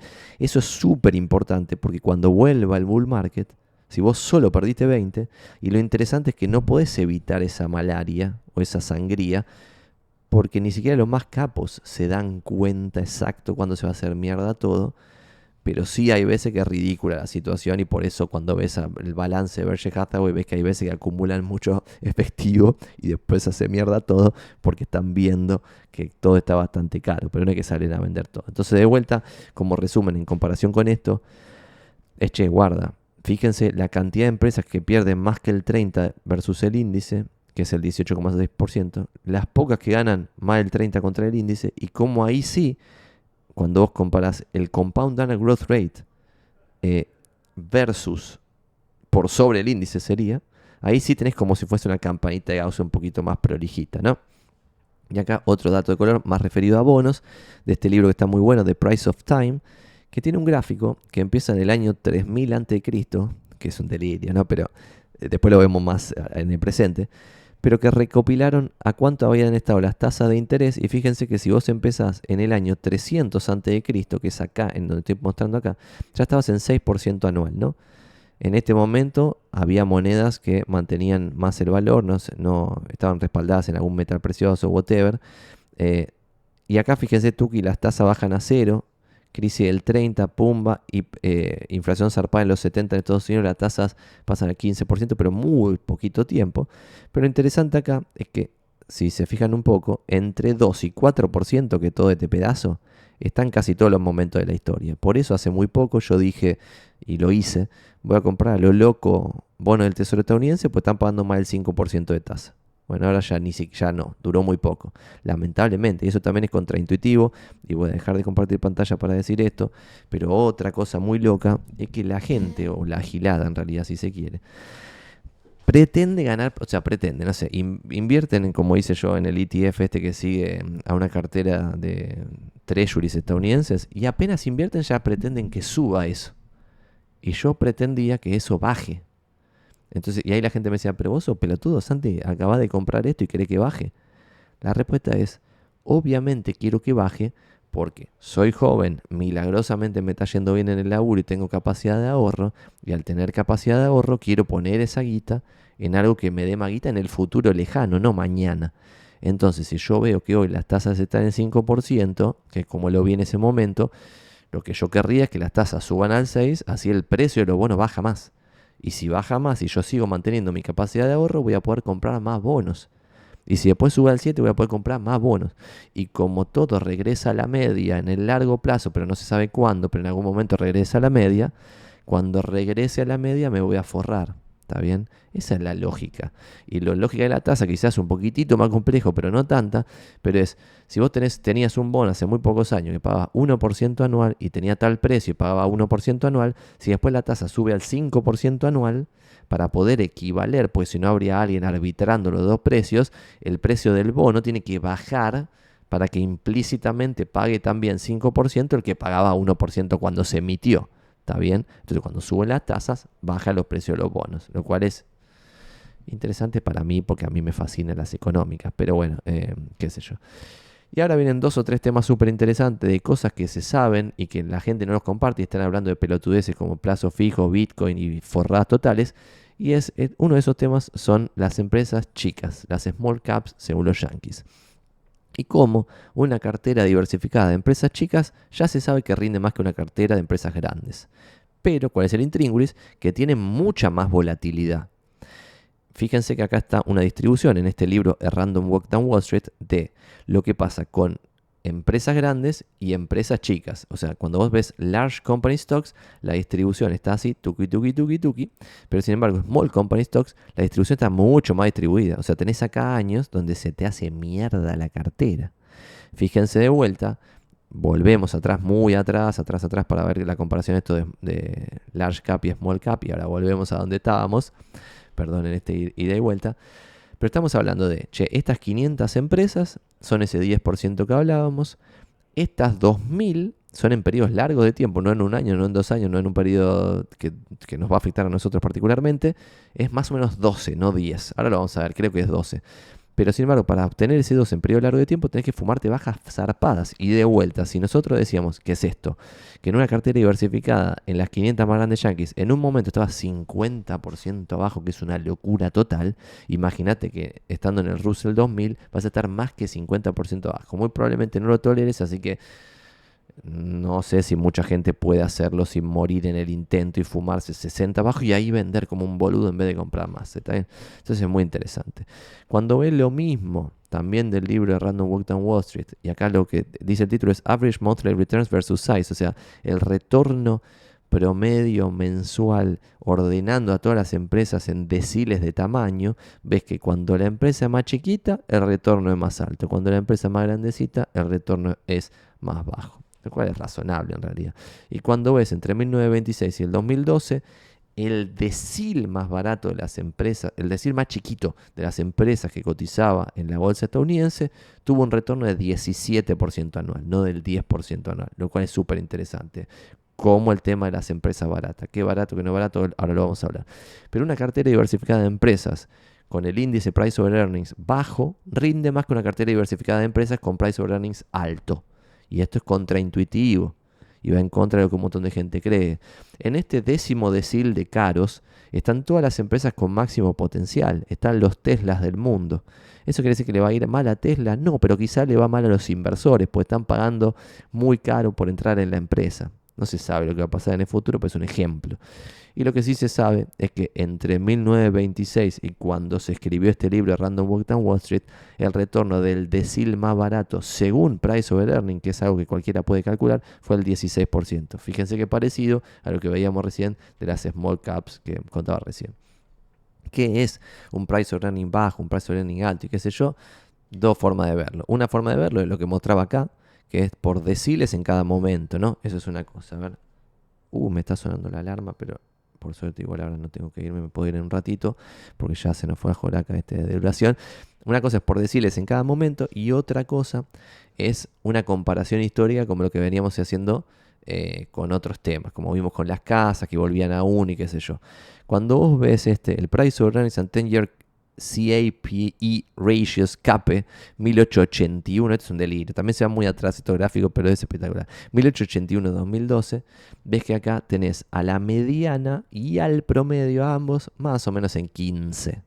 Entonces cuando estás en un momento con el índice Price over Earnings en 28, pareciera ser caro, ¿está bien?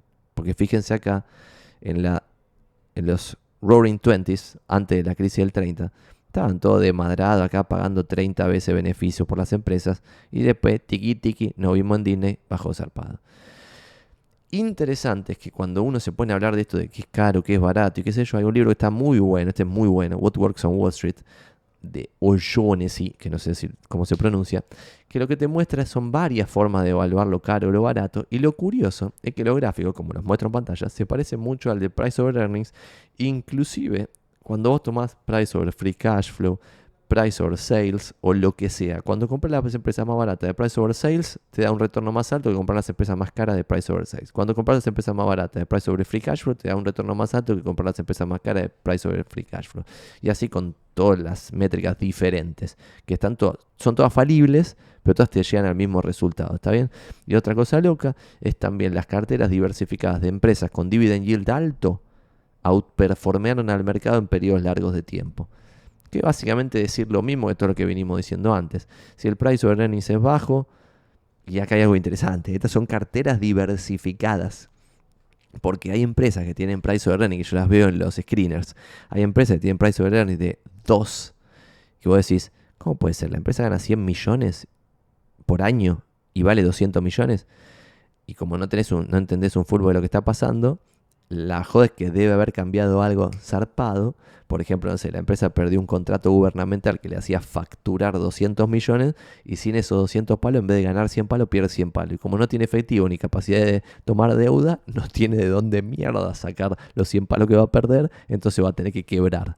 ¿Está bien? Entonces, el último número que vos ves en el último Tenkei es 100 palos de ganancia y 200 palos la empresa, pero tiene sentido que no valga nada la empresa porque pareciera que la probabilidad de que quiebre es súper alta. Entonces, todo lo que vamos viendo en todo esto son unas carteras diversificadas de muchas empresas, no de una, dos, tres empresas locas. Y ahora después vamos a ver, hay un bloque entero de diversificación que también me resultó súper interesante.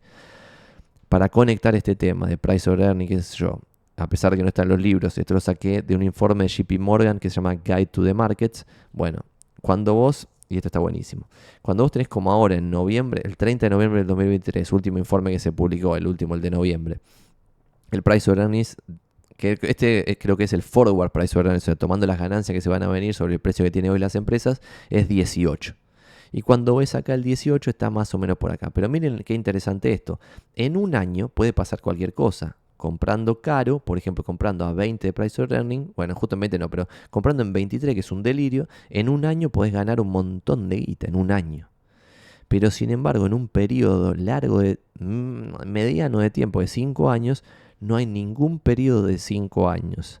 Comprando vos una cartera diversificada de acciones a 23 de price over earning, que ganes plata. Nunca pasó. Puede ser que entres en 23 y después aparezca un puntito acá donde estoy marcando en el futuro. Todo puede pasar en el futuro. El futuro es impredecible, por eso tengo la bola de cristal, ya lo dijimos 1000 veces. Pero sin embargo, fíjense qué prolijito que está esto, que cuando los price earnings son bajos, el retorno posterior de los siguientes 5 años es alto. Cuando el price earnings es muy alto, el retorno de los siguientes 5 años es muy bajo, y cuando supera 22, no hay ningún periodo de 5 años que sea positivo, son todos negativos, perdés plata. Una locura total. 2 o 3 locuras totales también, que también tienen que ver un poquito con esto de regresión a la media. Es este gráfico, que también sale de ese de JP Morgan, es Value versus Growth Relative Valuation. O sea, si te muestra cuán caras o baratas están las empresas, valuando, o sea, separándolas en dos universos medio falopa, pero que sirven para este análisis, que son las empresas de valor, las baratas, versus las empresas growth, las que tienen más potencial según el mercado. Hay momentos en los cuales, que es la parte de arriba, por ejemplo, la parte de arriba de este gráfico dice growth cheap, value expensive. ¿Está bien? Y la parte de abajo dice lo contrario, value cheap, growth expensive. ¿Está bien? Que las empresas de valor están baratas y las empresas growth están muy caras. Hoy estamos del lado de abajo. Entonces, viendo este gráfico, yo hoy preferiría, si estuviera obligado, me obligan a comprar el S&P, preferiría comprar la parte de S&P de valor y no growth. Otro dato de color interesante es que las compañías familiares en el largo plazo le ganan a una cartera diversificada de empresas comparables. Empresa familiar que cotiza en bolsa, ¿no? Porque si no, no vas a poder entrar vos, ¿no? Claramente. Y eso sale del libro Invirtiendo a largo plazo de García Paramés, que también sale una cosita más ahora de spin-offs. En el largo plazo, una cartera diversificada de spin-offs le gana a una cartera diversificada de empresas comparables. Súper interesante. Estos dos datos que pasé rapidito son súper interesantes. Y este dato también es muy interesante. Sale del libro Stocks for the Long Run, que una cartera diversificada de empresas que vos comprás cuando salen al IPO, es decir, cuando salen ese día a cotizar en bolsa, el retorno es una garcha total. Es lo contrario a lo que mostré recién de los spin-offs, de las empresas familiares, de las empresas chicas y las empresas baratas. Esto quiere decir que si vos agarras algunas empresas chicas, algunas empresas baratas o algunos IPOs, te va a ir, como estoy diciendo, no, cartera diversificada. Fíjense el título de eso, dice Buy and Hold Returns of almost 9,000 IPOs between 1968 y el 2001. Una locura total. O sea, fíjense, el retorno es un delirio. O sea, casi todos están por debajo de su comparable. Una locura total. Entonces, IPOs, delirio total. Y después, otro dato de color interesante: rentabilidad por industria. También sacado del libro de García Paramés. Este está en castellano. O sea, la versión original está en castellano. Compara algunas industrias con otras para contarte que no son todas las industrias iguales. Hay industrias más rentables que otras. Las farmacéuticas, las tecnológicas, las bebidas, tipo no sé, Manaos, Coca-Cola, son mejores industrias que las telecomunicaciones, las eléctricas o las aerolíneas. ¿Eso quiere decir que uno no puede hacer guita en aerolíneas y que si compra tecnológicas, farmacéuticas y software y bebidas va a hacer guita? No, no quiere decir eso. Porque todo va a depender del precio en el cual uno entra, ¿no? O sea, una cosa es que, ven que lo que está ahí, lo que dice ahí es rentabilidad sobre el capital invertido. Es decir, las aerolíneas, la mediana de la rentabilidad sobre el capital invertido es 5%, de las eléctricas 5 y chirolita, de las telecomunicaciones integradas y los productos forestales, papel y todo lo que está ahí abajo, en la parte de abajo, es 5, 6, 7, pero sin embargo, la rentabilidad sobre el capital de las empresas de las industrias más interesantes está entre el 25 y el 30%, en 25 de mediana, en 20 de mediana o en 15 largo, entre 15 y 20 la farmacéutica, la bebida, los productos personales, los productos del hogar, la ropa al por menor. Bueno, entonces hay industria buena y industria mala. A mí me llama poderosamente la atención que se compare con la misma vara a una buena industria o una mala industria, y que también me llama la atención que no se tenga en cuenta el precio. O sea, si yo pago muy barato por una aerolínea, me puede ir muy bien a pesar de que la industria es una garcha. ¿Está bien?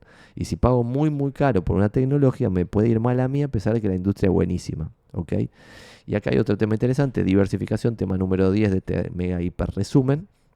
Y es que, según el libro Random Walk Down Wall Street, a partir de 50 acciones equally weighted, es decir, por ejemplo, yo tengo $50,000, pongo $1,000 en cada una de 50 empresas diferentes, a partir de ahí ya sumar más acciones a mi cartera no reduce riesgo, según Malkiel. Esto nunca damos consejo de inversión, estamos aprendiendo de 21 libros.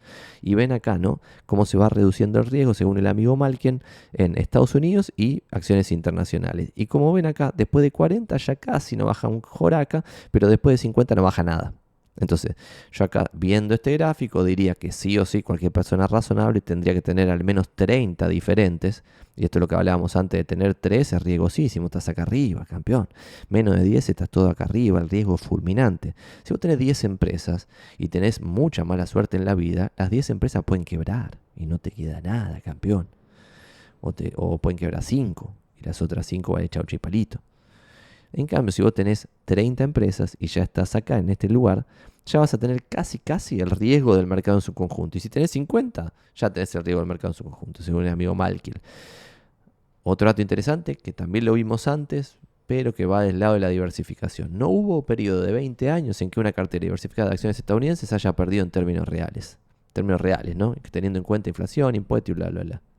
Lo cual es interesante. Pero sí hubo periodo de 15 años. Si vos tenías toda la mala suerte del universo y entrabas en pleno pico de la burbuja.com, quizás después te fumabas no sé cuántos años para recuperar tu guita, o lo mismo en la crisis del 30, y en otros momentos así totalmente delirantes. Acá otro libro, porque este que mostraba antes, Winning the Loser's Game, este otro es Stocks for the Long Run, y también tiene un gráfico en periodo largo de tiempo, y ven acá que en periodo de 20 años, de vuelta, no hay ningún periodo de 20 años en el cual se pierda guita. Otro tema interesante, y esto es como para conectar todos los temas, esto también sale de JP Morgan, es que por asset classes o, por ejemplo, en esa comparación de acciones, propiedades y bonos, hay años en los cuales las propiedades le van mucho mejor. Por ejemplo, fíjense acá, 2010, 2011 y 2012, los REITs, los Real Estate Investment Trust, le ganaron a todo el resto de las otras opciones que mide acá JP Morgan. O sea, los REITs en el 2010 le ganaron a las small caps, le ganaron a los mercados emergentes, le ganaron a las large caps, a los high yield, a los Sarasa, a los fixed income, bla, bla, bla, y taché en blanco otros que son tipo cash y falopa, que no sé si cash lo taché, pero taché un par que no son inversiones pota a pota, sino que son para mantener cash, tipo treasuries cortos o cosas así, que también lo ponían en este gráfico. Pero fíjense que como que todos los colores van cambiando. Y hay un error muy común. Y si yo veo esto así, 5 años los REITs en tope de gama, y me espero la desgracia después. No sé, eso lo espero yo, qué sé yo, no sé. Quizá me equivoco. Otro tema que no vimos antes, porque antes yo mostré qué pasa si tengo una cartera diversificada de acciones, qué pasa si tengo una cartera diversificada de bonos, pero qué pasa si tengo una cartera 60 acciones y 40 bonos, pasa esto que está en pantalla. Y ven que solamente con la estallido de la burbuja.com perdían plata 3 años seguidos y 3 años de 1, 4 y 9 abajo. No la locura total que fue con acciones que los hacían mierda a todos. Y sin embargo, los años en los cuales te va bien, ganas bastante guita. No es como tener solamente bonos en los cuales estás medio limitado. Y en estos 3 años que bajaron los bonos, igual tuviste 2 años positivos. 2 o 3 datos más interesantes y vamos a ir dándole forma a esto para ir liquidándolo. Argentina y países en vías de desarrollo es el tema número 11 y es 1. Los bonos argentinos, que mucha gente está ahí con el AL30, la boludez, cuando hay un default pierden 80% de su valor. Entonces, y esto es por lo cual yo compré a L30 cuando estábamos en 17, que estaba por abajo de esto que estamos viendo en pantalla, del 2002. Y cuando estuvo en 20 y pico lo vendí como un cagueta, no esperé a que se recupere mucho más. Pero ven que muchas veces cotizan a paridad 100 los bonos en Argentina, pues es un delirio. Cuando eso vuelve a pasar, pues siempre pasa lo mismo. Ustedes tienen que preguntarse si no es un delirio, porque Argentina sistemáticamente caga a sus acreedores. Entonces me parecería como, no es demasiado 100 de paridad. Y ahí baja 20, son las cosas que pasan. Y después de cada reestructuración de deuda, el riesgo país también baja zarpadísimo y por lo tanto suben muchísimo los bonos. También sale el libro Una república sin buitres, pueden ver el gráfico, como el riesgo país baja 75% cuando se reestructura bien la deuda. Y pasa todo el tiempo, todo el tiempo, de cada tantas décadas se vuelve a repetir el mismo proceso como si fuese la película esa El Día de la Marmota. La reestructuración más demorada, post-default, de toda la historia que tiene este libro registrada, fue la de Costa de Marfil, que tardó más de 10 años en reestructurar la deuda. La segunda que más tardó fue Argentina en el 2005, que tardó más de 3 años. Esto es interesante, porque a pesar de que vos acá ves que tipo, bajó 80%, no sé qué, bueno, quizá ahí entraste en una reestructuración fulminante, y una cosa es que te reestructuren y te den no sé, algo, tipo una parte cash, una parte de bonos nuevos a los 2 meses, y otra parte que te des años ahí negociando como un boludo, ¿no? Es interesante la diferencia. Otro tema interesante es que la quita más alta en una reestructuración de deuda post-default fue la de Irak en el 2006, que le sacó más o menos 90%. Había un bono que decía $100.000, te daban $10.000. Quizá ni siquiera te lo dan en efectivo, en diversas cosas. Y la segunda fue Argentina en el 2005, 75% de quita, aproximadamente, porque es lo que muestra este gráfico. Lo interesante de esto, de esta magia, es que yo usaba esto también para ver cuando un bono argentino estaba caro o barato, con la misma lógica de todo lo que vine hablando hasta ahora. Entonces, cuando yo vi que, por ejemplo, el AL30, que es el que genera conversaciones más divertidas en Twitter, estaba por debajo de 25 de paridad, yo decía, está barato esto. Pero cuando estaba 24 o algo así, yo decía, está barato, pero who knows lo que puede pasar. Quizá vamos a la peor reestructuración de deuda de toda la historia y tiene sentido que esté menos de 25, ¿no? Porque vamos a una nueva reestructuración que va a ser aún peor que la del 2005 y quizás vamos a una reestructuración estilo Irak bombardeado por Estados Unidos, 90% de quita. Pero sin embargo, cuando llegó a 17 con algo, que es ahí donde empecé a comprar, y ahí pasó de vuelta lo mismo que ahora me pasó este año con los treasuries, que es compré y después de comprar quise que se mantenga mucho tiempo, así mi nueva capacidad de ahorro podía seguir acumulando L30. Todos los boludos querían que suba inmediatamente, lamentablemente subió inmediatamente, para mí, ¿no? O sea, muy bien para el país, subió rápidamente, entonces no pude recomprar y cuando llegó a 20 y pico vendí, no vi mandine, porque, y acá de vuelta, por ejemplo, yo podría haberme lo quedado en 25 claramente, porque la única forma de que te quede los 25 es la peor reestructuración de deuda de toda la historia, no solo default, sino reestructuración de deuda y fulminante. Pero sin embargo, si hubiéramos ido a un 80 de paridad, que puede pasar, puede pasar en algún momento, ahí yo sin lugar a dudas vendería porque estaría cara, priceada la deuda argentina por la historia de la Argentina. Pero cuando esté 80, cuando esté 90, cuando esté 100, llegó a estar en el gobierno de Macri por arriba de 100 de paridad algunos bonos. Delirio.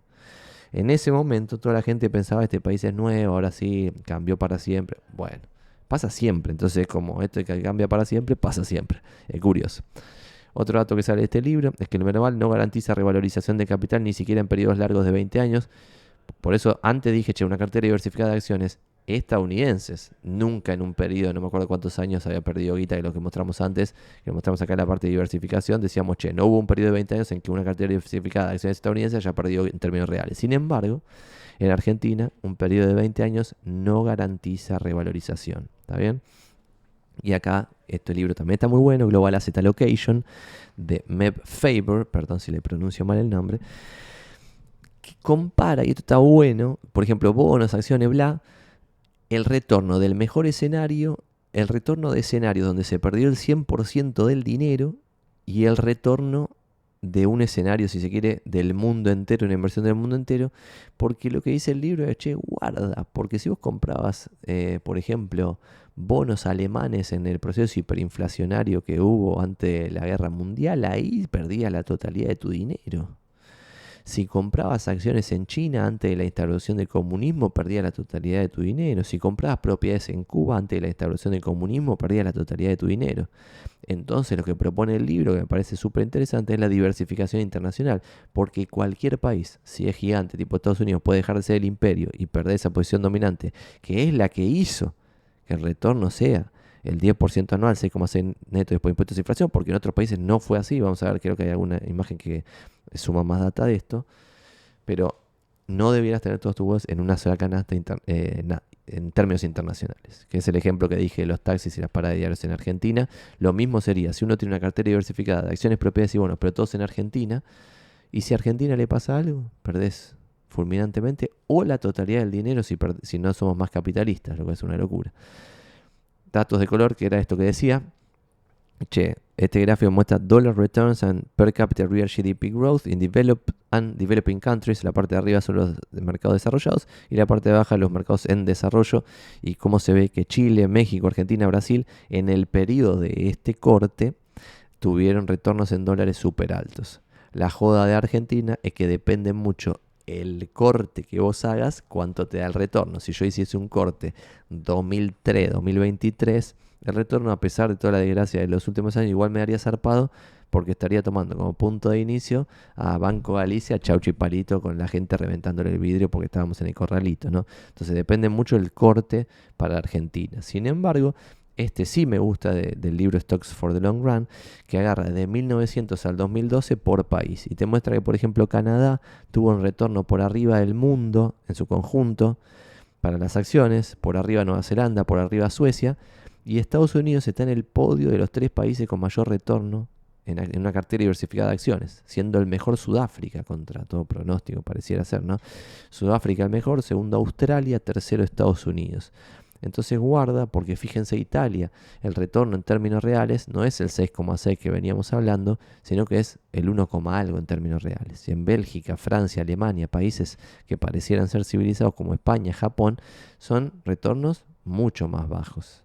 ¿Está bien? Entonces Estados Unidos fue un outlier que hoy se ve con claridad, pero hace 100 años no sé si se veía con tanta claridad. Entonces en este libro, volviendo al libro Global Asset Allocation, el Erian propone diversificar la cartera. Esto no es un consejo mío, sino que es un consejo de Erian. 18% en Estados Unidos large cap, 18% en países desarrollados, 15% en mercados emergentes. Entonces en cartera diversificada de acciones, no todo en Estados Unidos, sino Estados Unidos, países desarrollados y países emergentes.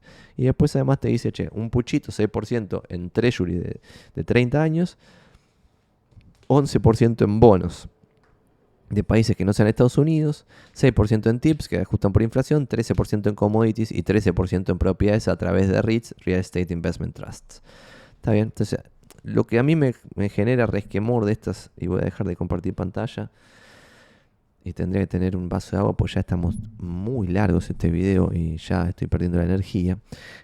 Lo que me resulta curioso de esto del Erian y los que proponen diversificación muy zarpada para, si se quiere, la agilada, es que es muy difícil vos ponerte a todo el tiempo estar rebalanceando tu cartera para tener 18% en large cap de Estados Unidos, 18% en mercado desarrollado, 15% en emergente y bla, bla, bla. Eso es fácil hacerlo cuando empezás a invertir. En el primer momento abrís una cuenta en un broker, en otro, en propiedades, no sé qué, bla, bla, ponés un puchito en cada una de las formas en las cuales hayas decidido invertir, pero después con el correr del tiempo, si no tenés alguna regla automática o tenés algo que facilite el laburo, se te empieza a descontrolar todo, porque las acciones en Estados Unidos suben mucho y porque tenés esto de que vas a rebalancear cada 6 meses, estás obligado a vender cuando sube, pero quizás puedes subir y seguir estando barato, que podría pasar en Argentina. Si vos hoy comprás, no sé, en vez de REITs, propiedades en Argentina, el 13% en propiedades en Argentina. Hoy están regaladas las propiedades en Argentina, para mi criterio, y de vuelta no le pregunten a su peluquero si necesitan un corte de pelo. Pero las propiedades están regaladas. Yo compro propiedades en Argentina. Después suben al doble de precio. Al doble de precio quizás no me parece que están carísimas. Sin embargo, como estoy limitado a que puedo tener el 13% por una decisión falopa que tomé por X razón, tengo que vender la mitad de esas propiedades para volver al 13%. Y es como, porque tiene del todo sentido. Me haría más sentido que si lo veo muy caro, se triplica el precio y estamos por arriba de todos los valores históricos de todo. No tiene ningún sentido con lo que gana la gente, no tiene ningún sentido con la disponibilidad o no de crédito hipotecario, qué sé yo, y veo que no tiene ningún sentido los precios y digo, los tengo que vender. Inclusive quizás ahí representan el 12 en vez del 13 y digo, lo tengo que vender igual porque lo veo caro. Eso es lo que yo pienso, pero es muy discutible y este libro propone otra cosa, lo cual es también muy interesante.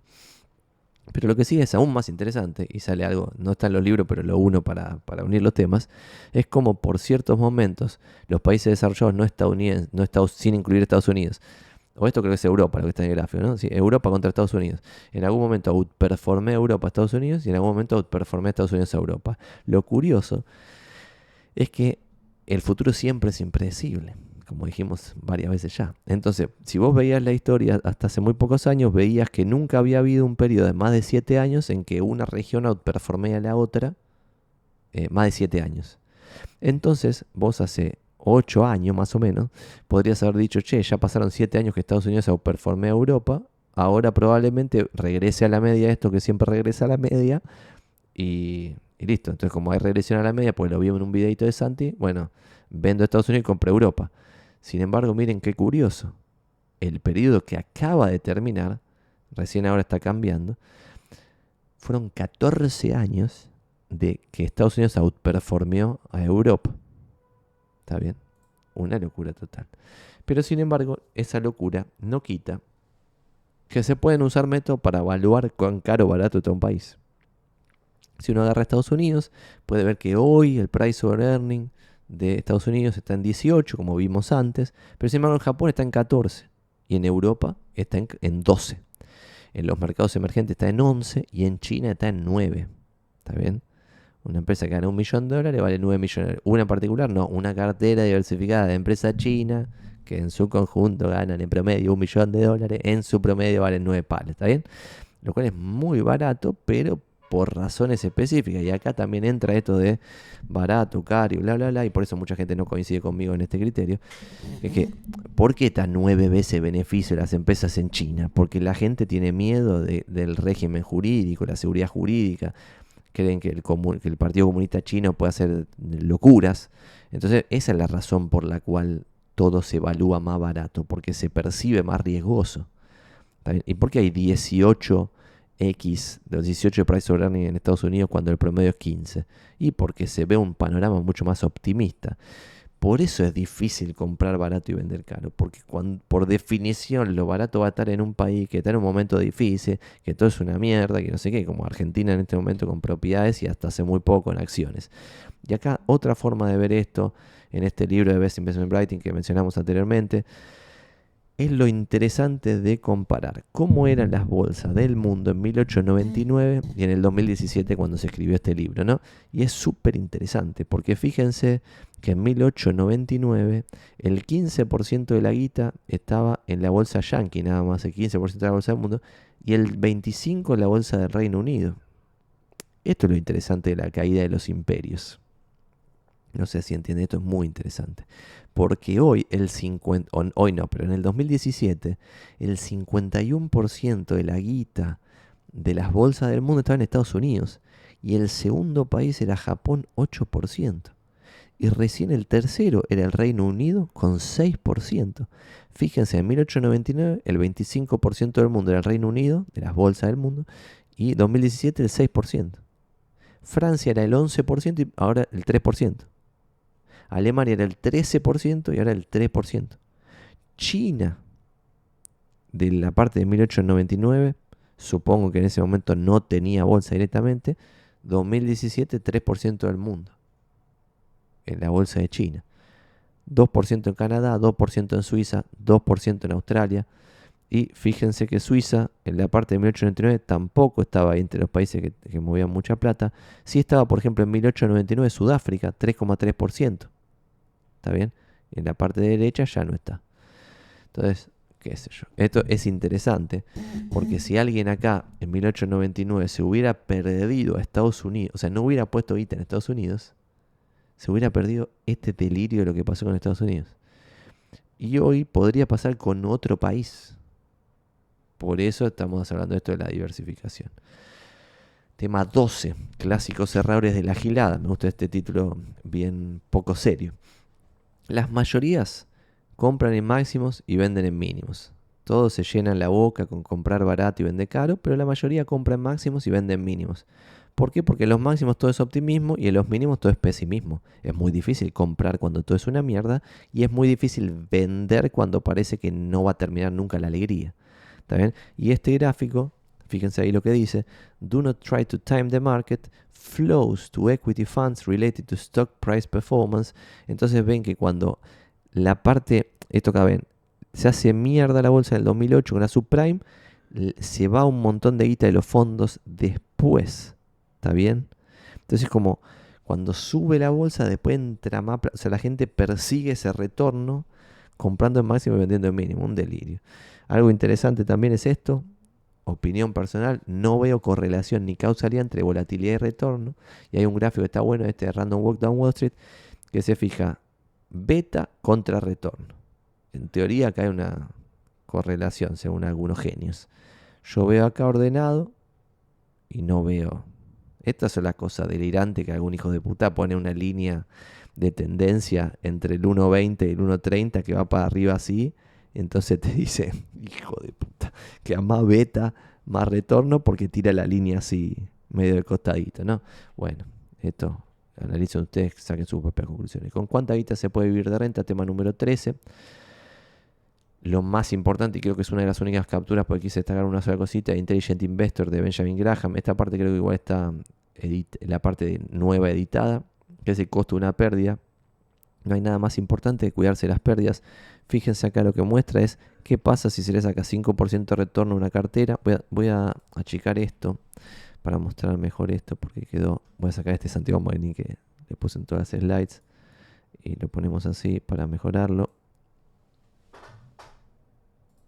Y acá lo ven, no hay nada más importante que cuidarse de la pérdida. Dice 5% de retorno todos los años, es esta línea, ahí firme.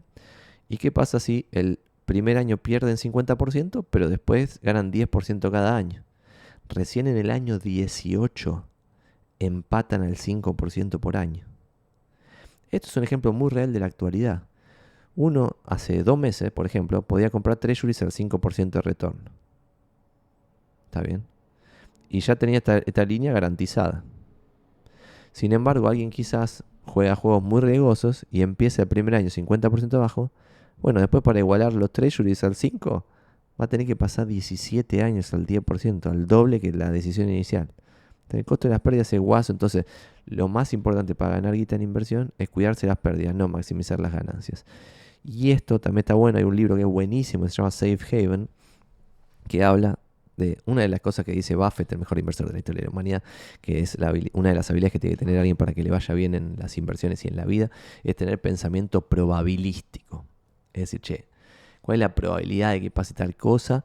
Y si pasa o no pasa, no es demasiada información. La información interesante era la probabilidad. Y acá es un ejemplo, creo que es como un juego de azar, que está bueno. ¿Por qué está bueno? Porque este juego de azar lo que mostraba es, che, si tiramos la monedita, no me acuerdo cuál era el juego, pero si hacemos un jueguito de cierta probabilidad y cada uno de estos son los caminos de persona verdadera del juego, ¿está bien? Que lo mismo puede pasar en la bolsa, con acciones con propiedades con bonos, que son inversiones serias, pero hay gente que le va mal y hay gente que le va bien.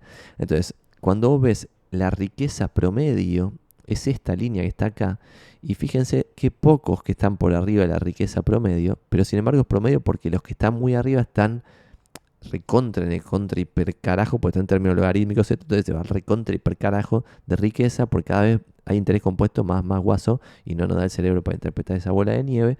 Sin embargo, la mediana la tenés acá, a mitad de tabla con claridad, pero cada uno de estos caminos es una humanidad de alguien que le pasó ese camino.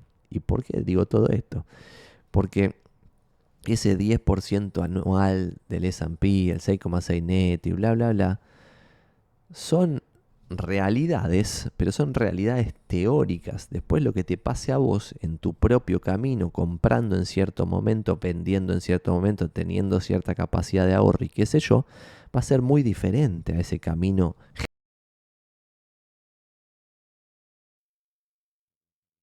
Hola, hola, hola, perdón, se había cortado el micrófono porque moví de más las manos. Ese camino tuyo va a ser muy diferente al camino promedio, al camino mediano. Y este gráfico está muy bueno para ilustrar eso. En un juego probabilístico donde se puede ganar, se puede perder, y cuando ganás y después volvés a ganar, empezás a componer geométricamente el resultado y te vas cada vez más para arriba, y el que está del otro lado también se va cada vez más para abajo, no es muy representativo, y por eso está esta frase que es medio falopa, pero es verdad: en el promedio se ahogan los enanos. Si yo tengo el promedio de esta muestra acá, no me dice nada este promedio. Es un promedio que no me dice nada. ¿Es una mentira? No, es la realidad. Pero sin embargo no me dice nada, lo cual es medio una cosa increíble. Y ese libro Safe Haven, el concepto más gravoso que yo saqué, y esto por eso estamos en la categoría de con cuánta guita se puede vivir de venta, vamos a ir a algo concreto en breve. Este Safe Haven lo que compara es el retorno geométrico de algo con el costo aritmético. ¿Y qué quiero decir con esto? Que lo que muchas veces nos olvidamos es cómo cuidarnos de ese costo que mostré acá, de la pérdida, que muchas veces esta pérdida uno puede cuidarse de esa pérdida contratando seguros.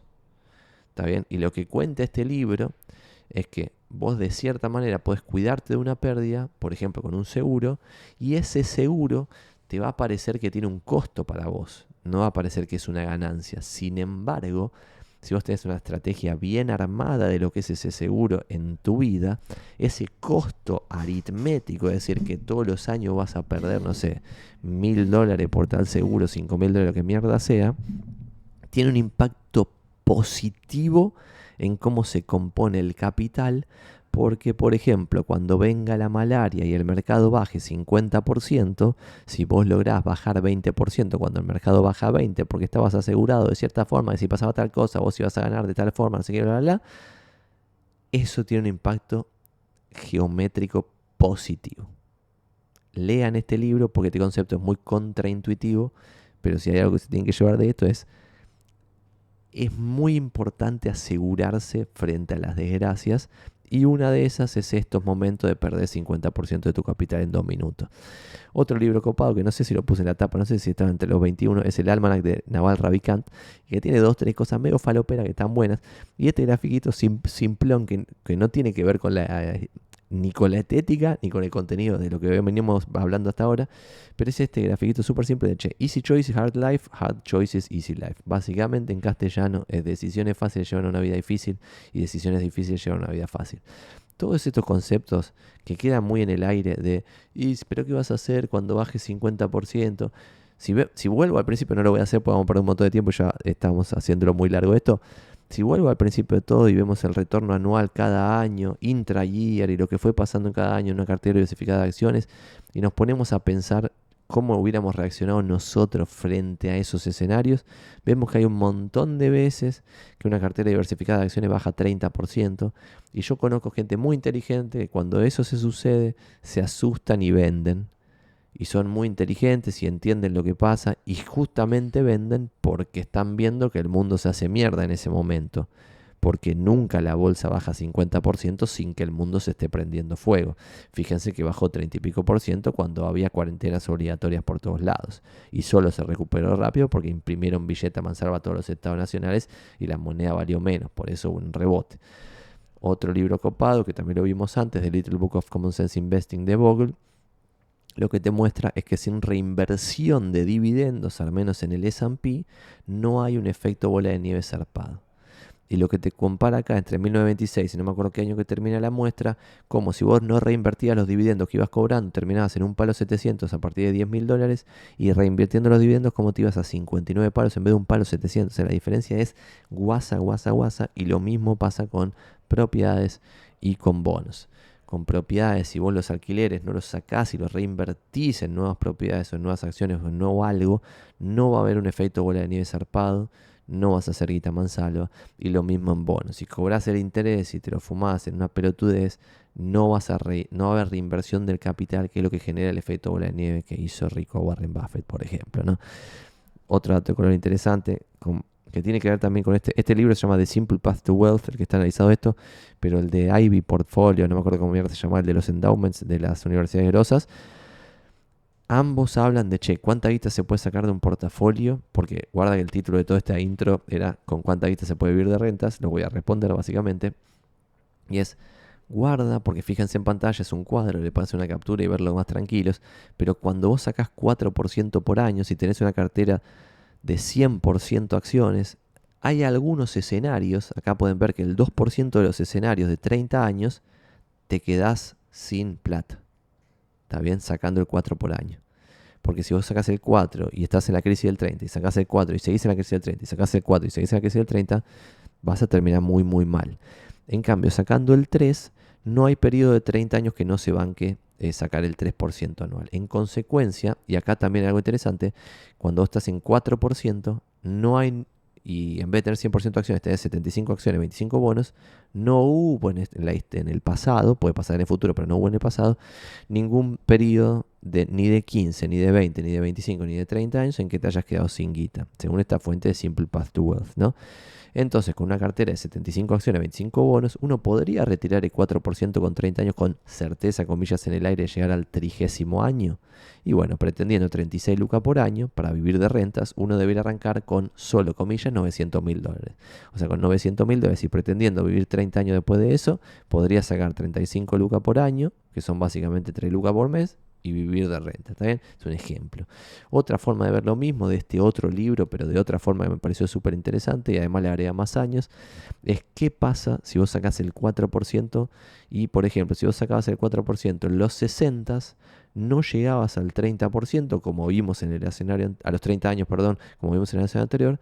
Pero fíjense en los 40 años, los 50 años. En los 50 años casi todos los escenarios te quedabas sin plata en absoluto. Y fíjense que hay otros escenarios donde te queda del 0 al 25% y escenarios donde te queda más que el 100%. Entonces, lo que yo interpreto de esto, de esta fuente y de esta fuente, y es lo que yo interpreto, no necesariamente tiene que interpretar usted lo mismo, es que sacar el 4% por año es mucho, porque podés tener suerte y estar en 1870, en 1880, en 1890, en 1900, en 1910, en 1920, en 1930, en 1940, en 1950. Y eso es suerte. Pero si tenés la mala suerte de estar jubilándote en los 60 y hacer ese withdrawal, ese retiro del 4% por año, te puede quedar sin una moneda en absoluto. Una cosa grave, delirante. Otro concepto medio falopero del almanac de Naval Ravikant es este grafiquito que muestra cómo en las cosas que hay interés compuesto, que hay en vez de ser lineal el avance, es un avance geométrico, muchas veces no nos da el cerebro, porque estamos haciendo eso, como vemos en el gráfico, acción, acción, acción, acción, acción, acción, y el resultado llega mucho después. ¿Por qué? Porque cuando vos ves un avance geométrico, ves así el grafiquito que ni avanza, y en algún momento se empieza a despegar, y como después cuando se despega es el día sobre el ya lo despegado, empieza a hacer bola de nieve y se empieza a ir para arriba, y ese compounding en nuestras acciones del día a día, que toda esta charla que vimos viendo ahora, es muy difícil de entender. Entonces, si ustedes no terminaron de grasp, tipo de interpretar el concepto de el interés compuesto, volvería una y mil veces sobre eso. Y punto número 14, la conclusión final, es que hoy, como dice este libro, The Little Book of Behavioral Investing, somos cada vez más ansiosos y eso nos juega en contra. Fíjense este gráfico y encima que no llega a la actualidad, ahora debe ser aún peor. Pero el tiempo promedio que se quedaba la gente una acción, que básicamente de vuelta, cuando vos compras una acción, estás comprando un pedazo de una empresa. Es una ridiculez comprar una empresa, imagínense como una empresa, ya no como una acción. Pero ustedes comprarían, por ejemplo, una fábrica que hace tubo de acero sin costura para tenerla 6 meses y revenderla. Comprarían, no sé, una parada de diarios para tenerla 3 meses y revenderla.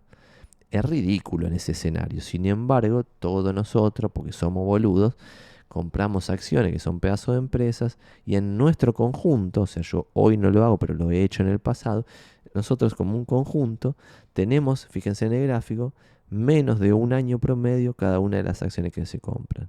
Y fíjense que después de la crisis del 30, la década del 40 y qué sé yo, llegó un momento muy delirante en que se llegó a tener el promedio 10 años cada empresa, y en la década del 50-60 estaban 7 años. Después en la década del 70-80 ya pasamos a 4 años en promedio, y después ya se deliró por completo y pasaron a ser como papelito de colores en vez de lo que son de verdad, que son pedazos de empresas. Y eso justifica porque al inversor promedio, como vemos en pantalla, que la línea verde del gráfico derecho o la línea naranja del gráfico izquierdo, perdón, o la línea naranja del gráfico derecho, el inversor promedio pierde contra todo lo que se puede invertir. O sea, es mucho peor que cualquier asset class solita. Y por ejemplo, acá en este periodo 2001-2020, el S&P había rendido 8% anual y el inversor promedio 2 y pico anual. En este periodo 2001-2020, es el mismo periodo, perdón, el S&P 7,5, el inversor promedio 2,9. ¿Qué clase de delirio es esto? Y esto es por, básicamente esto, la ansiedad, las decisiones del orto constantemente tomadas. Entonces, como si alguien no entiende nada, debería empezar por estudiar, no por consumir consejos de inversión falopa ya todos masticados. Hay que ponerse a leer estos 21 libros para entender un poco dónde estamos parados. Otro libro que es interesante es A Man for All Markets, que tiene este gráfico que no vi en ninguno de los otros libros, que es, ¿cómo se compara el retorno de una inversión? Por ejemplo, pasiva, restándole el costo del fondo, después restándole los impuestos, después restándole la inflación y cuánto termina quedando. Y la diferencia es guasa, pues por ejemplo, en una cartera diversificada de empresas chicas que veíamos antes era el 12 y pico por ciento entre 1926 y el 2013, que es este análisis, pero cada uno va cambiando porque agarran un periodo diferente. Este es el 12,3 bruto, pero después de impuestos e inflación te termina quedando el 6,5. Entonces acá hay un tema que no había visto hasta ahora, que está bueno repasarlo ahora en el final de este video, que es debiéramos todos nosotros minimizar el portfolio turnover invirtiendo a largo plazo. Es decir, se sabe que quedándote más tiempo en las inversiones porque no estás tratando de timear al mercado todo el tiempo, te va mejor. Se sabe que pagando menos comisiones te va mejor. Se sabe que pagando menos impuestos te va mejor. Se sabe que pagando menos gastos te va mejor. En consecuencia, 4 cosas que un inversor civilizado debería hacer es minimizar el portfolio turnover, es decir, cuánto rota la guita. Es decir, vende esto y compra esto, vende esto y compra esto, vende y compra, vende y compra, vende y compra. Si haces eso, muy probablemente me des de comer a mí, que yo cobro comisiones. Entonces, como no tiene mucho sentido, ¿está bien? De vuelta lo del peluquero que dijimos 3 veces en este video. Minimizar comisiones, punto 2, minimizar impuestos, punto 3, y minimizar gastos, punto 4. Y después, punto 5 y 6, obvios. 5, diversificar. 6, componer el capital reinvirtiendo dividendos, o alquileres, o intereses. Siguiendo estas boludeces, que no son boludeces, que son casi imposibles de hacer, ya tenés la recontra de ganar, porque de vuelta el inversor promedio no hace nada de esto, está completamente Narnia haciendo cualquier pelotude por completo.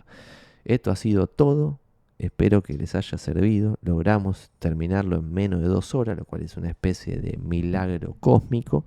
Y lo que les quería pedir a este punto, si llegaron a la hora 51 en la cual estamos ahora, es que se suscriban al canal y le den un like a este video, porque como ven en pantalla, el 58% de los que vieron los videos de mi canal el último mes no estaban suscriptos, lo cual es un delirio. Históricamente era 50, pero ahora como el contenido está empezando a verse un poco más, ya subimos al 58% sin estar suscriptos. Así que por favor, un botoncito ahí, suscribirse, me ayudan un montón y me serviría eso. Bueno, si le ven valor a estos videos, como decimos siempre, like y suscribirse, pero además de like y suscribirse, mándenle este video a cualquier persona posta. Yo me cruzo con empresarios que son súper inteligentes, que están invirtiendo para el orto. Me junto con profesionales pujantes que están invirtiendo para el orto. Y acá en este video hicimos un resumen, pero lo que yo quería compartir básicamente es, leyendo estos 21 libros, que si quieren ahora los ponemos de vuelta en pantalla como para terminar con esto. Leyendo estos 21 libros, tenés las de ganar. O sea, cambiás por completo la lógica de cómo invierte la gente. Los muestro de vuelta, están acá.